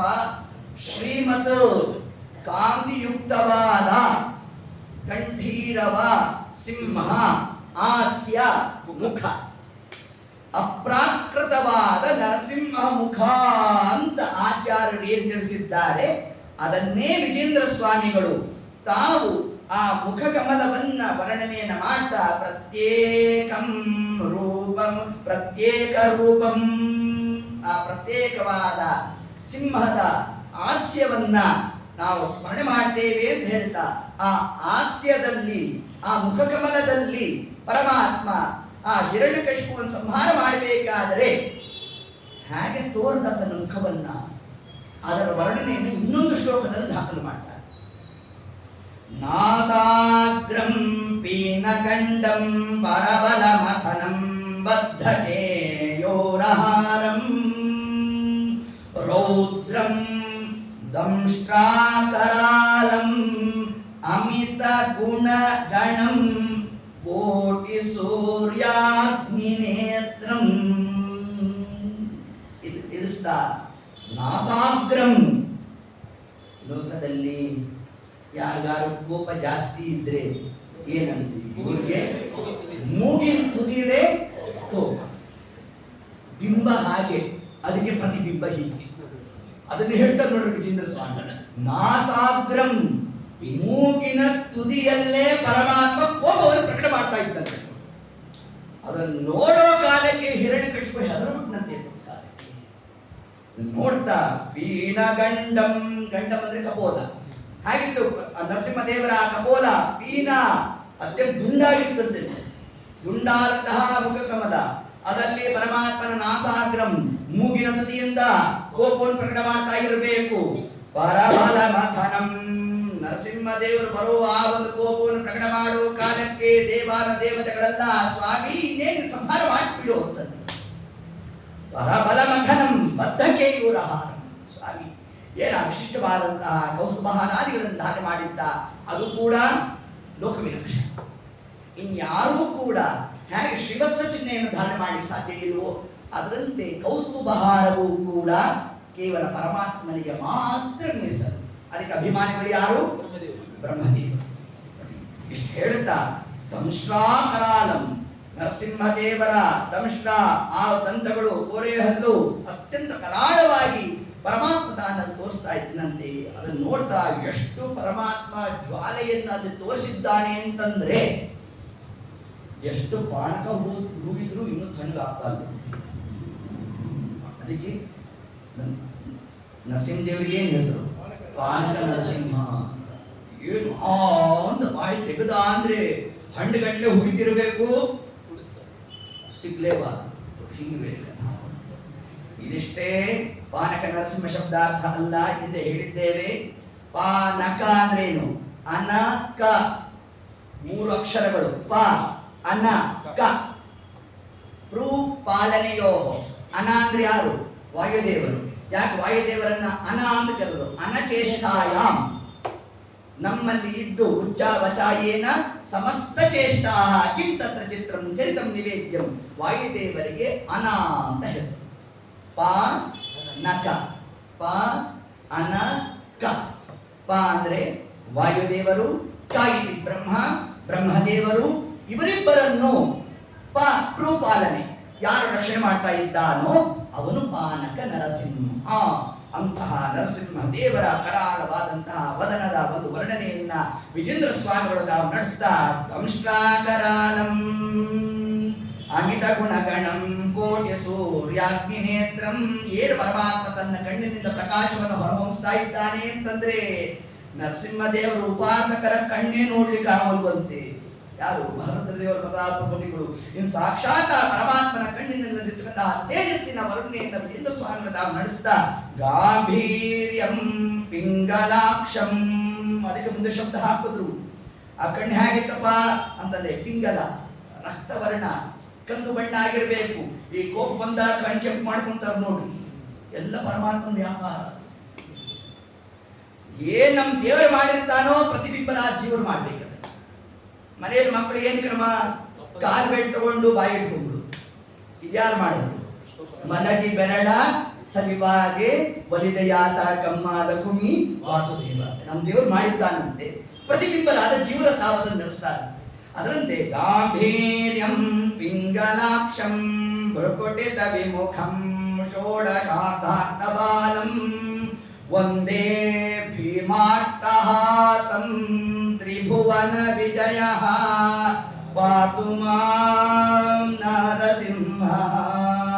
ಭೀಮಾಟ್ಟಹಾಸಂ, ಏನು ನರಸಿಂಹದೇವರ ಕಂಬದಿಂದ ಬರೋ ಕಾಲಕ್ಕೆ ತನ್ನ ಹಾವಭಾವವನ್ನು ತೋರ್ತಾ ಇದ್ದ ಭೀಮಾಟ್ಟಹಾಸಂ, ತನ್ನ ಕೇಸರವನ್ನು ನಿಮರಿಸುತ್ತಂತೆ ಪರಮಾತ್ಮ. ಹಿಂಗೆ ಮಾಡಿದ್ರೆ ಬ್ರಹ್ಮದೇವರ ಸಿಂಹಾಸನ ಅಲ್ಲಾಡಿ ಹೋಯ್ತಂತೆ. ಇಷ್ಟು ಅಟ್ಟಹಾಸವನ್ನು ಪರಮಾತ್ಮ ಅಬ್ಬರದ ಹೆದ್ದೈವ ನಿಮ್ಮ ಮತ್ತೊಬ್ಬರನ್ನು ಲೆಕ್ಕಿಸನು ಲೋಕದೊಳೊಬ್ಬನೇತ ಬಾಧ್ಯ ಬಾಧಕ ನಾಹ ನಿರ್ಭೀತ. ಅಂತಹ ಪರಮಾತ್ಮನ ಆ ಒಂದು ಪರಾಕ್ರಮವನ್ನ ತ್ರಿಭುವನ ವಿಜಯ, ಯಾರು ನರಸಿಂಹದೇವರು ಕಂಬದಿಂದ ಒಡಗೂಡಿ ಬಂದು ಏನು ವ್ಯಾಪಾರವನ್ನು ನಡೆಸಿದ್ದಾನೆ ಅದನ್ನ ಯಾರು ಪ್ರತಿನಿತ್ಯ ಚಿಂತನೆಯನ್ನು ಮಾಡ್ತಾರೋ ಅವರಿಗೆ ಜಯಪ್ರಾಪ್ತಿ ಎಂದು ಇಷ್ಟಂಶ ತಿಳಿಸಿದ್ದಾರೆ. ನರಸಿಂಹದೇವ ಪ್ರಕಟ ಆಗಿ ಆ ಒಂದೊಂದು ಹೆಜ್ಜೆಯನ್ನು ಪರಮಾತ್ಮ ತಾನೇ ಹಾಗಿಟ್ಟಿದ್ದಾನೆ. ಅವನ ಮುಖಾರವಿಂದದ ಒಂದು ಚಿಂತನ, ನಾಸಾತ್ರಂ ಪೀನಗಂಡಂ ಪರಬಲ ಮಥನಂ, ಶತ್ರು ಸಂಹಾರ ಮಾಡತಕ್ಕಂತಹ ಆ ಒಂದು ಭಗವದ್ರೂಪ. ಹೀಗೆ ಕೋಟಿ ಸೂರ್ಯಾಗ್ನಿ ಸಮಸ್ತವಾದಂತಹ ಅನೇಕ ಎಲ್ಲ ಸೂರ್ಯರನ್ನು ಏಕಕಾಲಕ್ಕೆ ನಾವು ಹಾಕಿದ್ರೆ ಏನು ಆ ಒಂದು ತೇಜಸ್ಸು ಬರಬೇಡ. ಅಂತಹ ತೇಜಸ್ಸನ್ನ ಮೀರ್ತಕ್ಕಂತಹ ತೇಜಸ್ಸು ಅದು ನರಸಿಂಹದೇವರ ಕಣ್ಣಿನಿಂದ ಅದು ಬಂದಿರತಕ್ಕಂಥದ್ದು ಅನ್ನೋ ಒಂದು ಅಂಶವನ್ನು ನಮಗೆ ಹೇಳ್ತಾ, ಒಂದೇ ಇಂತಹ ನರಸಿಂಹದೇವರಿಗೆ ನಾವು ನಮಸ್ಕಾರವನ್ನು ಮಾಡ್ತೇವೆ ಅಂತ ವಿಜೇಂದ್ರ ಸ್ವಾಮಿಗಳು ತಾವು ಸ್ತೋತ್ರವನ್ನು ಮಾಡ್ತಾ ಝಂ ಝಂ ಝಂ ಝಂ ಜಕಾರಂ ಝಷ ಝಷ ಕಷಿತಂ ಜಾನುದೇಶಂ ಝಕಾರಂ ಹುಂ ಹುಂ ಹುಂ ಹುಂ ಹಕಾರಂ ಹರಿದಗಃ ಸಾಯಂದಿಶೇ ವಂಬಕಾರಂ ವಂ ವಂ ವಂ ವಂ ವಕಾರಂ ವದನದಲಿತಂ ವಾಮಪಕ್ಷಂ ಸುಪಕ್ಷಂ ವಾಮಪಕ್ಷಂ ಸುಪಕ್ಷಂ. ಎಡಭಾಗದಲ್ಲಿ ಯಾರು ಬಂದ್ಬಿಟ್ರು? ಲಕ್ಷ್ಮೀದೇವಿ. ಹೇಗಿದ್ದಾರೆ? ವಾಮ ಸುಂದರಳಾದ ಲಕ್ಷ್ಮೀದೇವಿ ತಾನು ಬಂದು ಕೂತ್ಬಿಟ್ಲಂತೆ. ಎಲ್ಲಿ ತನಕ? ಆ ಹಿರಣ್ಯಕಶಿಪು ಸಂಹಾರ ಆಗೋ ತನಕ ಲಕ್ಷ್ಮೀದೇವಿ ಬಂದಿರಲಿಲ್ಲ, ಬೇರೆ ಕೂತ್ಬಿಟ್ಟು ಪ್ರಹ್ಲಾದರಾಜ ಸ್ತೋತ್ರ ಮಾಡಬೇಕು, ಪರಮಾತ್ಮ ತಾನು ಶಾಂತನಾದಂತೆ ಅಲ್ಲಿ ಪ್ರಕಟ ಮಾಡಬೇಕು, ಆಗ ಲಕ್ಷ್ಮೀದೇವಿ ತಾನು ಬಂದು ಕೊಡಬೇಕು. ಅವತ್ತಿಂದ ಪರಮಾತ್ಮ ಏನಾಗಬೇಕು? ಲಕ್ಷ್ಮೀ ನರಸಿಂಹನ ಆಗಬೇಕು. ಆ ಕ್ರಮದಿಂದ ಝಂ ಝಂ ಝಂ ಝಂ ಝಕಾರ. ಏನು ಶಬ್ದ ಅದನ್ನು ತಿಳಿಸ್ತಾರೆ. ಝಕಾರಕ್ಕೆ ಅಭಿಮಾನಿಗಳು ಯಾರು? ಸ್ಕಂದ ಸುಬ್ರಹ್ಮಣ್ಯೇಶ್ವರ ಝಕಾರಕ್ಕೆ ಅಭಿಮಾನಿ ದೇವ. ಆತ ತಾನೇನು ಆ ಒಂದು ತ್ರಿಶೂಲವನ್ನು ಹಿಡಿದಿದ್ದಾನೆ, ಒಂದು ಶೂಲವನ್ನ, ಆ ಶೂಲದ ತುದಿ ಭಾಗದಲ್ಲಿ ಝಕಾರ ವಾಚ್ಯರಾದ ನರಸಿಂಹದೇವರು ಕೂತಿದ್ದಾರಂತೆ. ಇಷ್ಟು ಅಂಶವನ್ನ ವಿಜೇಂದ್ರ ಸ್ವಾಮಿಗಳು ತಾವು ಹೇಳ್ತಾರೆ. ವ್ಯಾಖ್ಯಾನಕಾರರು ಏತದಂಶವನ್ನು ಉಲ್ಲೇಖವನ್ನು ಮಾಡುತ್ತಾ ಹೀಗೆ ವಂ ವಂ ವಂ ವಂ ಬಕಾರಂ ವದನ ದಲಿ ತತಂ ವಾಮಪಕ್ಷಂ ಸುಪಕ್ಷಂ ಲಂ ಲಂ ಲಂ ಲಂ ಲಕಾರಂ ಲಕಾರಕ್ಷಂ ಲಕ್ಷ್ಮೀ ನರಸಿಂಹಾಯ ನಮಃ. ಆ ಕ್ಷಕಾರದಿಂದ ವಿಶೇಷವಾಗಿ ಪ್ರತಿಪಾದಿತರಾಗಿರತಕ್ಕಂಥವರು ನಮ್ಮ ಆ ಮಾತೃಕಾ ರೂಪಾದಿಗಳ ಒಂದು ನ್ಯಾಸವನ್ನು ಮಾಡಬೇಕಾದ್ರೆ ನಾವು ಟಂ ಕಪಿಲಾಯ ನಮಃ, ಟಂ ಟಂಕೆ ನಮಃ, ಕ್ಷಂ ಲಕ್ಷ್ಮೀ ನರಸಿಂಹಾಯ ನಮಃ.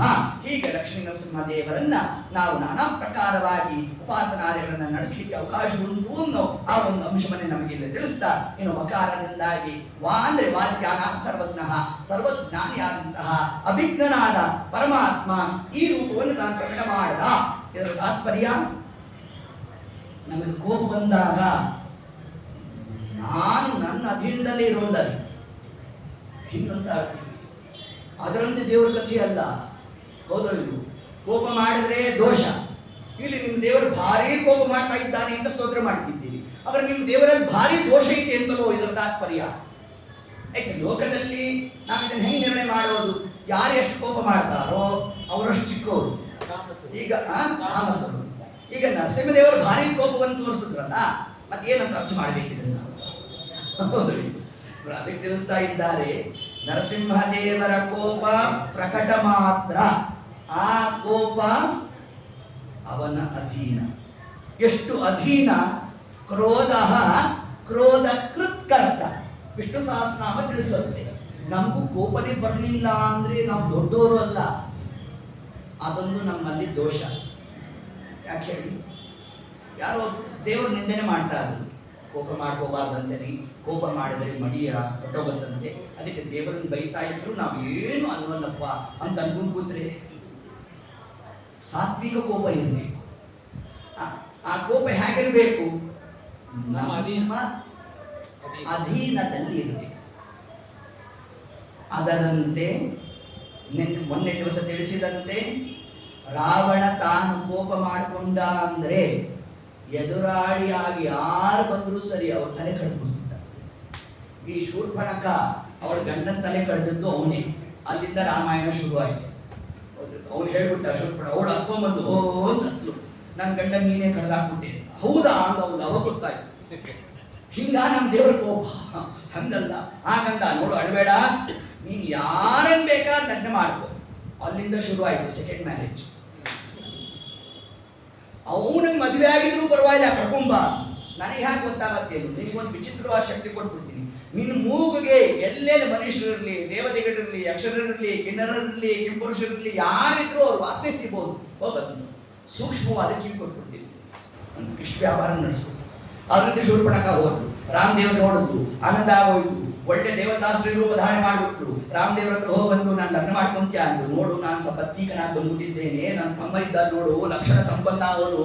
ನೋಡಿದ್ರು, ಏನು ಲಕ್ಷ್ಮಣ ದೇವರು ಭಾರಿ ಚಂದ ಆಗ್ಬೋದು ಅಂದ್ರು. ಅವಳು ಯಾರಾದ್ರೂ ಏನು ಅಂತ ನೋಡಿ ಅವಳ ಹತ್ರ ಹೋದ್ರು. ಹೋದಾಗ ಲಕ್ಷ್ಮಣ ಅಂದ, ನೋಡು, ನಾನೇ ಒಬ್ಬ ದಾಸ, ನಾನೇ ಅವರಿಬ್ರು ಸೇವೆ ಮಾಡ್ತಾ ಬಿದ್ದಿದ್ದೀನಿ. ನನ್ನ ಲಗ್ನ ಮಾಡಿಕೊಂಡ್ರೆ ನೀನೊಬ್ಳು ದಾಸಿ ಆಗೋಗ್ತೀನಿ, ಹೋಗಿ ಅವನ ಹತ್ರ ನೀರು ಕಳಿಸು. ರಾಮದೇವರಂದ್ರು, ನೋಡು, ನಾನು ಆಗೋದಾಗಿತ್ತು, ಆದರೆ ಹೆಂಡತಿ ಇರೋದ್ರಿಂದ ಹಿಂಗಾಗ್ತದೆ, ಅದೇನು ತೊಂದರೆ ಇಲ್ಲ, ಲಗ್ನ ಆದ್ಮೇಲೆ ಎಲ್ಲ ಸರಿ ಹೋಗ್ತದೆ, ಹೋಗು ಅಂತ. ಆಗ ಲಕ್ಷ್ಮಣ ದೇವರು ನೋಡಿದ್ರು, ಏನ್ ಕಥಾ ಅಂದ್ರು. ತ್ವಸ್ತಕರಣ ವಿಘೋಣಾಂಶ, ಅವಳ ಕಿವಿ ಮೂಗನ್ನು ಕತ್ತರಿಸ್ಬಿಡು ಅಂದ್ರು ರಾಮದೇವ್. ಯಾಕೆ? ಅವಳು ಮೂಗಿದ್ರೆ ತಾನೇ ವಾಸನೆ ಹಿಡಿಯೋದು, ಮೂಗು ತೆಗೆದು. ಕಿವಿ ಇದ್ರೆ ತಾನೇಪ್ಪ ಕೇಳಿಸೋದು, ಎರಡು ತೆಗೆದು. ಅವೆರಡು ತೆಗೆದಾಗ ಅವಳು ನಿಜ ರೂಪವನ್ನು ಧಾರಣೆ ಮಾಡಿ ರಾವಣನ ಹತ್ರ ಹೋಗಿ ವರ್ಣನೆ ಮಾಡಿದ್ಲಂತೆ. ಯಾರ್ದು? ಸೀತಾದೇವಿ. ಮೂಗಿಲ್ಲ, ಕಿವಿ ಇಲ್ಲ, ಅದೇನು ಅಂತ ವರ್ಣನೆ ಮಾಡಿದ್ಲು.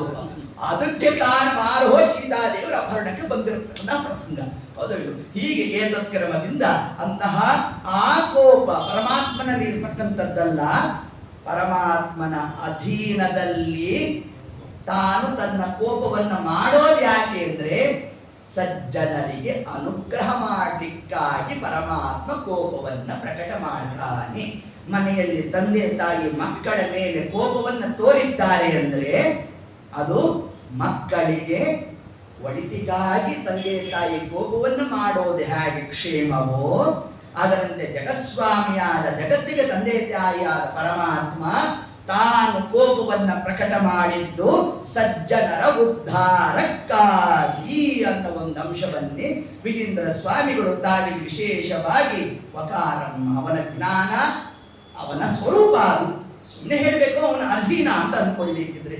ಹೀಗೆ ಏತತ್ಕ್ರಮದಿಂದ ನರಸಿಂಹದೇವರನ್ನ ವಿಜೇಂದ್ರ ಸ್ವಾಮಿಗಳು ತಾವು ಪ್ರಾದುರ್ಭಾವ ಆದಾಗ ಹೇಗೆ ಪರಮಾತ್ಮ ತಾನು ಬಂದ ಅನ್ನೋ ಒಂದು ಅಂಶವನ್ನೇ ನಮಗೆ ತಿಳಿಸ್ತಾ, ಇನ್ನ ಕೊನೆಯದಾಗಿ ಆ ಫಲಶ್ರುತಿ ಒಂದು ಶ್ಲೋಕವನ್ನು ಹೇಳಿ ನಿನ್ನೆ ದಿವಸ ಅದರ ಅರ್ಧ ಅನುವಾದ ಆಗಿದೆ. ಇನ್ನೊಂದು ಅಂಶವನ್ನು ನಾವು ತಿಳಿಸಿಕೊಟ್ಟು ಇವತ್ತಿನ ಒಂದು ಉಪನ್ಯಾಸಕ್ಕೆ ಮಂಗಲವನ್ನು ಮಾಡೋಣ. ಪಾದ ದ್ವಂದ್ವ ದ್ವಂದ್ವಂ ಧರಿತ್ರಿ ಕಟ್ಟಿ ವಿಪುಲ ತರಿ ಮೇಲು ಮಧ್ಯೋರ್ಟು ಮೂರಂ. ಆ ಒಂದೊಂದು ಅವಯವದ ಚಿಂತನೆಯನ್ನ ವಿಜೇಂದ್ರ ಸ್ವಾಮಿಗಳು ತಾವು ನಡೆಸಿದ್ದಾರೆ. ಅದರಲ್ಲಿ ಪಾದದ್ವಂದ್ವಂ, ನರಸಿಂಹದೇವರ ಎರಡು ಪಾದಗಳ ಚಿಂತನೆ ಮಾಡಬೇಕು. ಯಾಕೆ ಮಾಡಬೇಕು ಅಂತಂದ್ರೆ ಅದು ಎಲ್ಲಿ ಧರಿತ್ರಿ ಎಂದು ಶಬ್ದ ಹಾಕೋದು ವಿಜೇಂದ್ರರು. ಧರಿತ್ರಿ ಭೂಮಿಯಲ್ಲಿ ನರಸಿಂಹದೇವರ ಎರಡು ಪಾದಗಳ ಚಿಂತನೆ ಮಾಡ್ರಿ ಎಂದು. ಅಂತರ ಏನು ಗೊತ್ತಾ?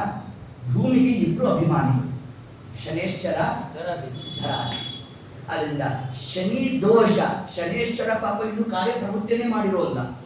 ಹಾಗೆ ನಾವು ಹೆದರ್ಕೊಂಡ್ಬಿಟ್ಟಿರ್ತೀವಿ. 7 ಶನಿ ಅಂತೀರಿ, ಈ ಸತಿ ಪಂಚಾಂಗ ಶ್ರವಣ ಕೇಳಿದ್ರ ವಿದ್ಯುತ್ ಈ ಸತಿ ಪ್ರಾರಂಭ ಆಗುತ್ತೆ, ಶನೇಶ್ವರ ಅಂತ ನಾನಿನ್ನೂ ನಿಮ್ಮ ಮನೆಗೆ ಪ್ರವೇಶನೇ ಮಾಡಿಲ್ವೋ, ಆಗಲೇ ಯಾಕೆ ಹೆದರ್ತೀರಿ ಅಂತ ಅವನು ಅಂತ ಇರ್ತಾನೆ. ಆದರೆ ಆ ಶನೇಶ್ವರ ಕೃತ ಯಾವುದು ಸ್ತೋತ್ರ? ನರಸಿಂಹದೇವರ ಸ್ತೋತ್ರ. ಅದೇನು ತಾತ್ಪರ್ಯ? ಶನೇಶ್ವರ ಎಲ್ಲ ಗ್ರಹಗಳ ದೋಷ ನಿವಾರಣೆ ಆಗಬೇಕಾದರೆ ನರಸಿಂಹದೇವರ ಉಪಾಸನೆಯನ್ನ ಮಾಡಬೇಕು. ಅದಕ್ಕೆ ಪಾದ ದ್ವಂದ್ವಂ ಧರಿತ್ರಿ, ಆ ಭೂಮಿಯಲ್ಲಿ ನರಸಿಂಹದೇವರ 2 ಪಾದಗಳನ್ನು ನಾವು ವಿಶೇಷವಾಗಿ ಸ್ಮರಣೆಯನ್ನ ಮಾಡಬೇಕು. ನಾಭಿ ಬ್ರಹ್ಮಾಂಡ ಸಿಂಧು ಹೃದಯಮಪಿ ನಿಭವೋ ಭೂತ ವಿದ್ವತ್ ಸಮೇತಃ. ಇನ್ನ ನರಸಿಂಹದೇವರ ಆ ಒಂದು ಉದರದಲ್ಲಿ ಇಡೀ ಬ್ರಹ್ಮಾಂಡವನ್ನು ಪರಮಾತ್ಮ ತಾನು ಧಾರಣೆ ಮಾಡಿದ್ದಾನೆ. ಹೀಗೆ ಕಟಿ ವಿಪುಲತರು ಆ ಪರಮಾತ್ಮ ತನ್ನ ಕಟಿಭಾಗದಲ್ಲಿ ಮೇರು ಪರ್ವತವನ್ನು ಧಾರಣೆ ಮಾಡಿದ್ದಾನಂತೆ. ನಾವೇನು ಬ್ರಹ್ಮಾಂಡವನ್ನು ಧಾರಣೆ ಮಾಡೋಣ, ಇನ್ನು ಹೃದಯದಲ್ಲಿ ಜೀವಗಣ ಸಮಸ್ತವಾದ ಜೀವರನ್ನು ಪರಮಾತ್ಮ ತಾನು ಧಾರಣೆ ಮಾಡಿದ್ದಾನಂತೆ. ನಖ ವಜ್ರಾಯುಧ, ಈ ಕಾಲ ಹಿಡಿಬಿಟ್ಟಿದ್ದೇನೆ ಏತದಂಶವನ್ನ. ಹೀಗೆ ಏತಕ್ಕೆ ನೇತ್ರ, ಅಗ್ನಿ, ಸೂರ್ಯ, ಚಂದ್ರಾದಿಗಳನ್ನ ಪರಮಾತ್ಮ ತಾನು ಧಾರಣೆ ಮಾಡಿರೋದು. ಏತತ್ ಕ್ರಮದಲ್ಲಿ ಹೀಗೆ ನರಸಿಂಹ ದೇವರನ್ನ ನಾವು ಸ್ಮರಣೆಯನ್ನು ಮಾಡಬೇಕು ಅನ್ನುವ ಒಂದು ಅಂಶವನ್ನೇ ವಿಜೇಂದ್ರ ಸ್ವಾಮಿಗಳ ತಾವು ಹೇಳ್ದ. ಹೀಗೆ ಯಾರು ಏತತ್ ಕ್ರಮದಲ್ಲಿ ಈ ಒಂದು ಅಷ್ಟಕವನ್ನ ಸ್ಮರಣೆ ಮಾಡ್ತಾರೋ, ಅದನ್ನು ಕೇಳ್ತಾರೋ, ಅದನ್ನು ಹೇಳ್ತಾರೋ ಅಂತವರಿಗೆ ಏನು ಫಲ? ಭೂತ ಪ್ರೇತ ಪಿಶಾಚ ಯಕ್ಷಗಣಕ ದೇಶಾಂತರೋಚ್ಚಾಟನಂ. ಬಹಳ ದೂರಕ್ಕೆ ಅದರ ಉಚ್ಚಾಟನೆ ಆಗುತ್ತದೆ. ಯಾವುದು ಇರ್ತಕ್ಕಂತಹ ಎಲ್ಲ ದೋಷಗಳು ಅಂತ ತಿಳಿಸ್ತಾ ಇದ್ದಾರೆ. ಚೋರ, ವ್ಯಾಧಿ, ಮಹಾಜ್ವರಂ, ಭಯಹರಂ. ನಮಗೊಂದು ದೊಡ್ಡ ಭಯ ಇದೆ. ಯಾವುದು? ಸಂಸಾರ ಎಂಬ ಭಯ. ಸಂಸಾರವೇ ಭಯ. ಇದರಿಂದ ಪರಿಹಾರ ಹೊಂದಬೇಕಾದರೆ ನರಸಿಂಹದೇವರ ಉಪಾಸನೆಯನ್ನ ಮಾಡಬೇಕು ಅಂತ ತಿಳಿಸಿದ್ದಾರೆ. ಶತ್ರು ಕ್ಷಯ, ಶತ್ರುಗಳ ನಾಶ ಅಂತ ತಿಳಿಸಿದ್ದಾರೆ. ಶತ್ರುಗಳ ನಾಶ ಅಂತ ನಾವು ಹೊರಗಡೆ ತೋರಿಸಬಾರ್ದು, ಶತ್ರುಗಳ ನಾಶ ಅಂತ ಒಳಗಡೆ ತೋರಿಸಬೇಕು. ಯಾಕೆ ನಮ್ಮ ಒಳಗೆ ಶತ್ರುಗಳು ಕೂತಿದ್ದಾರೆ. ಅವರು ಕಾಮ, ಕ್ರೋಧ, ಲೋಭ, ಮದ, ಮಾತ್ಸರ್ಯಾದಿಗಳ ಅಭಿಮಾನಿಗಳಾಗಿರ್ತಕ್ಕಂತಹ ದೈತ್ಯರು ಯಾರಿದ್ದಾರೆ ಅವರನ್ನ ನಾಶ ಮಾಡತಕ್ಕಂಥದ್ದು ನರಸಿಂಹ ರೂಪ ಅನ್ನೋ ಅಂಶವನ್ನು ಹೇಳುತ್ತಾ, ನಿಶ್ಚಯಂ, ಸಂಶಯ ಪಡಬೇಡ್ರಿ ಎಂದು ವಿಜೇಂದ್ರ ಸ್ವಾಮಿಗಳು ಅಂಶವನ್ನು ಹೇಳ್ತಾ ಮುಂದೆ ಸಂಧ್ಯಾ ಕಾಲ ಜಪಂತಮಷ್ಟಕಮಿದಂ ಸದ್ಭಕ್ತಿ ಪೂರ್ವಾಧಿಪಿ. ಇದನ್ನು ಯಾರು ಸಂಧ್ಯಾಕಾಲದಲ್ಲಿ, ಯಾಕೆ ಸಂಧ್ಯಾಕಾಲದಲ್ಲೇ ಇದನ್ನ ಜಪನ್ ಮಾಡ್ಬೇಕು ನಾವು ಅಂದ್ರೆ, ಆ ಕಾಲಕ್ಕೆ ದೈತ್ಯರು ಪ್ರವೇಶ ಮಾಡು. ಅವ್ರಿಗೆಲ್ಲ ವಿಚಿತ್ರ ಶಕ್ತಿ ಇರುತ್ತೆ. ಅಮಾವಾಸ್ಯ ದಿವಸ ದುಷ್ಟ ಶಕ್ತಿಗಳಿಗೆಲ್ಲ ವಿಚಿತ್ರವಾದ ಶಕ್ತಿ ಕೊಡೋರು ವಾಯುದೇವರೇ, ಅದಾದ್ಮೇಲೆ ಮಾತಾಡೋಣ. ಆದರೆ ಶಕ್ತಿ ಬರೋದೊಂದು ಆ ದಿವಸ. ಎಷ್ಟು ಶಕ್ತಿ ಬರುತ್ತೆ ದುಷ್ಟ ಶಕ್ತಿಗಳಿಗೆ ಅಂತಂದ್ರೆ, ಸಂಧ್ಯಾಕಾಲ ಬಂತು ಅಂತಂದ್ರೆ ಒಂದು ಸೊಳ್ಳೆಗೂ ಶಕ್ತಿ ಬಂದ್ಬಿಡುತ್ತೆ. ಮನೆ ಒಳಗಡೆ ನುಗ್ಗೋದು 6 ಗಂಟೆ ಸಮಯಕ್ಕೆ. ನೀವು ಮಧ್ಯಾಹ್ನ 4 ಗಂಟೆ ಬಾಗಿಲು ತೆಗ್ದಿರಿ, ಮಹಾದ್ವಾರ, ಸೊಳ್ಳೆ ಬರುವಲ್ಲ. ನೀವು ದೀಪ ಆನ್ ಮಾಡಬೇಕು, ಬಾಗಿಲು ತೆಗಿಬೇಕು, ಸೊಳ್ಳೆಗಳು ನುಗ್ಗಬೇಕು. ಈಗ ತೆಗಿಬೇಕಾ ಬಿಡಬೇಕಾ ನೋಡಿ, ಇದೊಂದು ಜಿಜ್ಞಾಸ. ಪುನಃ 7:30 ಮೇಲೆ ಬಾಗಿಲು ತೆಗೀರಿ, ಸೊಳ್ಳೆ ಬರಲ್ಲ. 5:30 ತೆಗ್ದಿರಿ, ಬರೋಲ್ಲ. 6 ಗಂಟೆ ಬರಬೇಕು, ಸೊಳ್ಳೆ ಹೊರಗೆ ನುಗ್ಗಬೇಕು. ಹಾಗೆ ಅಂದ್ರೆ ಏನಿದ್ರ ತಾತ್ಪರ್ಯ? ಒಂದು ಸೊಳ್ಳೆಗೆ ಅಷ್ಟು ಶಕ್ತಿ ಬಂದು ಇರುತ್ತೆ ಅಂತಂದ್ರೆ ಇನ್ನು ದೈತ್ಯರು ಇನ್ನು ಹ್ಯಾಂಗೆ ಪ್ರವೇಶ ಮಾಡಬೇಡ ನಮ್ಮಲ್ಲಿ. ಹಾಗಾದ್ರೆ ಅವರಿಂದ ನಾವು ಆಲ್ ಔಟ್ ಆಗಬೇಕು ಅಂದ್ರೆ ಆಲ್ ಔಟ್ ಇರ್ತಕ್ಕಂತಹ ಒಂದು ಕ್ರಮ ಯಾವುದು ಅಂತ ಅದನ್ನು ತಿಳಿಸ್ತಾ ಇದ್ದಾರೆ. ಸಂಧ್ಯಾ ಕಾಲ ಜಪಂತ ಮಷ್ಟಕಮಿದಂ ಸದ್ಭಕ್ತಿ ಪೂರ್ವಾಧಿಪಿ ಪ್ರಹ್ಲಾದೇನ ವರೋ ವರಸ್ತು ಜಯಿತ ಸತ್ಪೂಜಿತಾಂ ಭೂತಯೇ. ಕೊನೆಯದಾಗಿ ವಿಜೇಂದ್ರ ಸ್ವಾಮಿಗಳು ಒಂದು ಶಬ್ದವನ್ನು ಹಾಕ್ತಾ ನರಸಿಂಹದೇವರಿಗೆ ಕೊಟ್ಟಿರ್ತಕ್ಕಂತಹ ಒಂದು ವಿಶೇಷಣೆ ಏನು ಅಂತಂದ್ರೆ ಪ್ರಹ್ಲಾದ ವರದ ಅಂತ ಕರೆದರು. ಯಾಕೆಂದ್ರೆ ಇನ್ನು ಯಾವ ಭಗವದ್ ರೂಪಾದಿಗಳನ್ನ ನಾವು ಚಿಂತನೆ ಮಾಡಿದ್ರೂ ಕೂಡ ನರಸಿಂಹದೇವರನ್ನ ಬೇಕಾದ ಕ್ರಮದಲ್ಲಿ ಕರೀರಿ, ಆದ್ರೆ ನರಸಿಂಹದೇವರು ಹೋ ಅನ್ನೋದೇ ಇಲ್ಲ. ಪ್ರಹ್ಲಾದ ವರದ ಅಂತ ನಾವೇನಾರು ಕರೆದು ಅಂತಂದ್ರೆ ಏತತ್ಕಾಲಕ್ಕೆ ನರಸಿಂಹದೇವರು ನನ್ನ ಭಕ್ತನ ಹೆಸರು ಯಾರಪ್ಪ ಹೇಳ್ತಿರೋದು ಅಂತ ನಮ್ಮ ಕಡೆಗೆ ಪರಮಾತ್ಮ ತಾನು ನೋಡ್ತಾನೆ. ಅವನು ನೋಡೋ ಕ್ರಮದಲ್ಲಿ ಆಗಬೇಕು ಅಂತಂದ್ರೆ ಪ್ರಹ್ಲಾದೇನ ವರ. ಆ ಪ್ರಹ್ಲಾದ ರಾಜರಿಗೆ ವರದನಾಗಿರ್ತಕ್ಕಂತಹ ನಮ್ಮ ಲಕ್ಷ್ಮೀ ನರಸಿಂಹದೇವರನ್ನೇ ನಾವು ಸ್ಮರಣೆಯನ್ನು ಮಾಡಬೇಕು. ಪೂಜಿತಾಂ ಭೂತಯೇ ಇತಿ ಶ್ರೀ ವಿಜೇಂದ್ರ ತೀರ್ಥ ವಿರಚಿತ ಷೋಡಶ ಬಾಹು ನರಸಿಂಹ ಸ್ತುತಿ ಸಮಾಪ್ತ ಅಂತ ಹೇಳ್ತಾ ಇಷ್ಟು ದಿವಸಗಳ ಕಾಲದಲ್ಲಿ ನರಸಿಂಹದೇವರ ಸ್ತೋತ್ರ, ಪಾಪ ವಿಮೋಚನಾ ಸ್ತೋತ್ರ ಅಲ್ಲಲ್ಲಿ ಹೇಳಿದ್ದೇವಷ್ಟೇ, ಪೂರ ಹೇಳಲಿಕ್ಕೆ ಆಗಿಲ್ಲ. ಏತ ಸ್ತೋತ್ರದಲ್ಲೂ ಅಷ್ಟೇ ಈ ಝಂ ಝಂ ಝಕಾರಂ ಅನ್ನೋದಕ್ಕೆ 6 ಝಕಾರ ಇದೆ. ಒಂದೊಂದಕ್ಕೂ ಒಬ್ಬೊಬ್ಬ ದೇವತೆಗಳು ಒಂದೊಂದು ಪುರಾಣ ತೆಗಿಬೇಕ್ರಿ. ಅದನ್ನ ಒಂದೊಂದು ಪುರಾಣ ತೆಗಿಬೇಕು ಅಂತಂದ್ರೆ ಪುರಾಣ ಹೇಳಲಿಕ್ಕೆ ಅವಕಾಶ ಬೇಕಲ್ಲ. ಈಗ ನಮಗೆ ಇವತ್ತು ಮಂಗಳ ಆಗಿರೋದ್ರಿಂದಾಗಿ ಸುಮ್ಮನೆ ಒಂದೊಂದು ಭಾಗ, ಒಂದೊಂದು ಶಬ್ದ, ಒಂದೊಂದು ಅಕ್ಷರದ ಮಾತ್ರ ಅರ್ಥ ನಿರೂಪಣೆ ಮಾಡಲಿಕ್ಕೆ ಎಷ್ಟು ಅವಕಾಶ ಇರ್ತದೋ ಅಷ್ಟನ್ನು ಸಾಧನೆಯನ್ನು ನಾವು ನಡೆಸಿರಬೇಕು. ಈ ತತ್ಕ್ರಮದಲ್ಲಿ ಒಟ್ಟಾರೆ ಈ ಒಂದು ವಿಜೇಂದ್ರ ಸ್ವಾಮಿಗಳ ಆರಾಧನಾ ಪರ್ವಕಾಲದಲ್ಲಿ ಇದರ ಸಮರ್ಪಣೆ ಅವರ ಪರಂಪರೆಯಲ್ಲೇ ಬಂದಿರತಕ್ಕಂತಹ ನಮ್ಮ ವರದೇಂದ್ರ ತೀರ್ಥರ ಒಂದು ಆರಾಧನಾ ಪರ್ವಕಾಲದಲ್ಲಿ ಇದನ್ನು ನೀವು ಆ ವರದೇಂದ್ರ ತೀರ್ಥರ ಅಂದರೆ ಅವರ ಗುರುಗಳಾಗಿರ್ತಕ್ಕಂತಹ ವಸುದೇಂದ್ರ ತೀರ್ಥರು, ಆ ಪರಂಪರೆಯಲ್ಲಿ ಬಂದಿರತಕ್ಕಂತಹ ಮಂತ್ರಾಲ್ ಪ್ರಭುಗಳು, ಅವರ ಗುರುಗಳಾಗಿರ್ತಕ್ಕಂತಹ ಸುಧೀಂದ್ರರು, ಸುಧೀಂದ್ರರ ಗುರುಗಳಾಗಿರ್ತಕ್ಕಂಥ ವಿಜೇಂದ್ರರು, ವಿಜೇಂದ್ರರ ವಿದ್ಯಾಗುರುಗಳಾಗಿರ್ತಕ್ಕಂತಹ ವ್ಯಾಸರಾಜರು, ಏತತ್ ಕಾಲಮಾನದಲ್ಲಿರ್ತಕ್ಕಂತಹ ವಾದಿರಾಜರು, ಹೀಗೆ ಸಮಸ್ತವಾದಂತಹ ಎಲ್ಲ ಆ ಒಂದು ಯತಿ ಪರಂಪರಾ ಏನಿದೆ ಅವರೆಲ್ಲರ ಅಂತರ್ಯಾಮಿಗಳಾಗಿರ್ತಕ್ಕಂತಹ ಮಧ್ವರಾಯರು, ಶ್ರೀಮದ್ ಆಚಾರ್ಯರ ಆ ಒಂದು ಅಂತರ್ಯಾಮಿಯಾಗಿರ್ತಕ್ಕಂತಹ ಅವರ ಉಪವಾಸ ಮೂರ್ತಿ ಆಗಿರ್ತಕ್ಕಂತಹ ಶ್ರೀಭೂ ಸಮೇತರಾದ ಶ್ರೀನಿವಾಸ ದೇವರಲ್ಲಿ ನಾವು ವಿನಮ್ರತೆಯಿಂದ ಬಂದೆರಡು ವಾಕು ಸಮೂಹವನ್ನು ಸಮರ್ಪಣೆಯನ್ನು ಮಾಡೋಣ ಎಂಬಲ್ಲಿ ಅಭಿಪ್ರಾಯ ಸಂಪೂರ್ಣಂ ಸರ್ವಂ ಶ್ರೀಕೃಷ್ಣಾರ್ಪಣಮಸ್ತು. ಹರಯೇ ನಮಃ.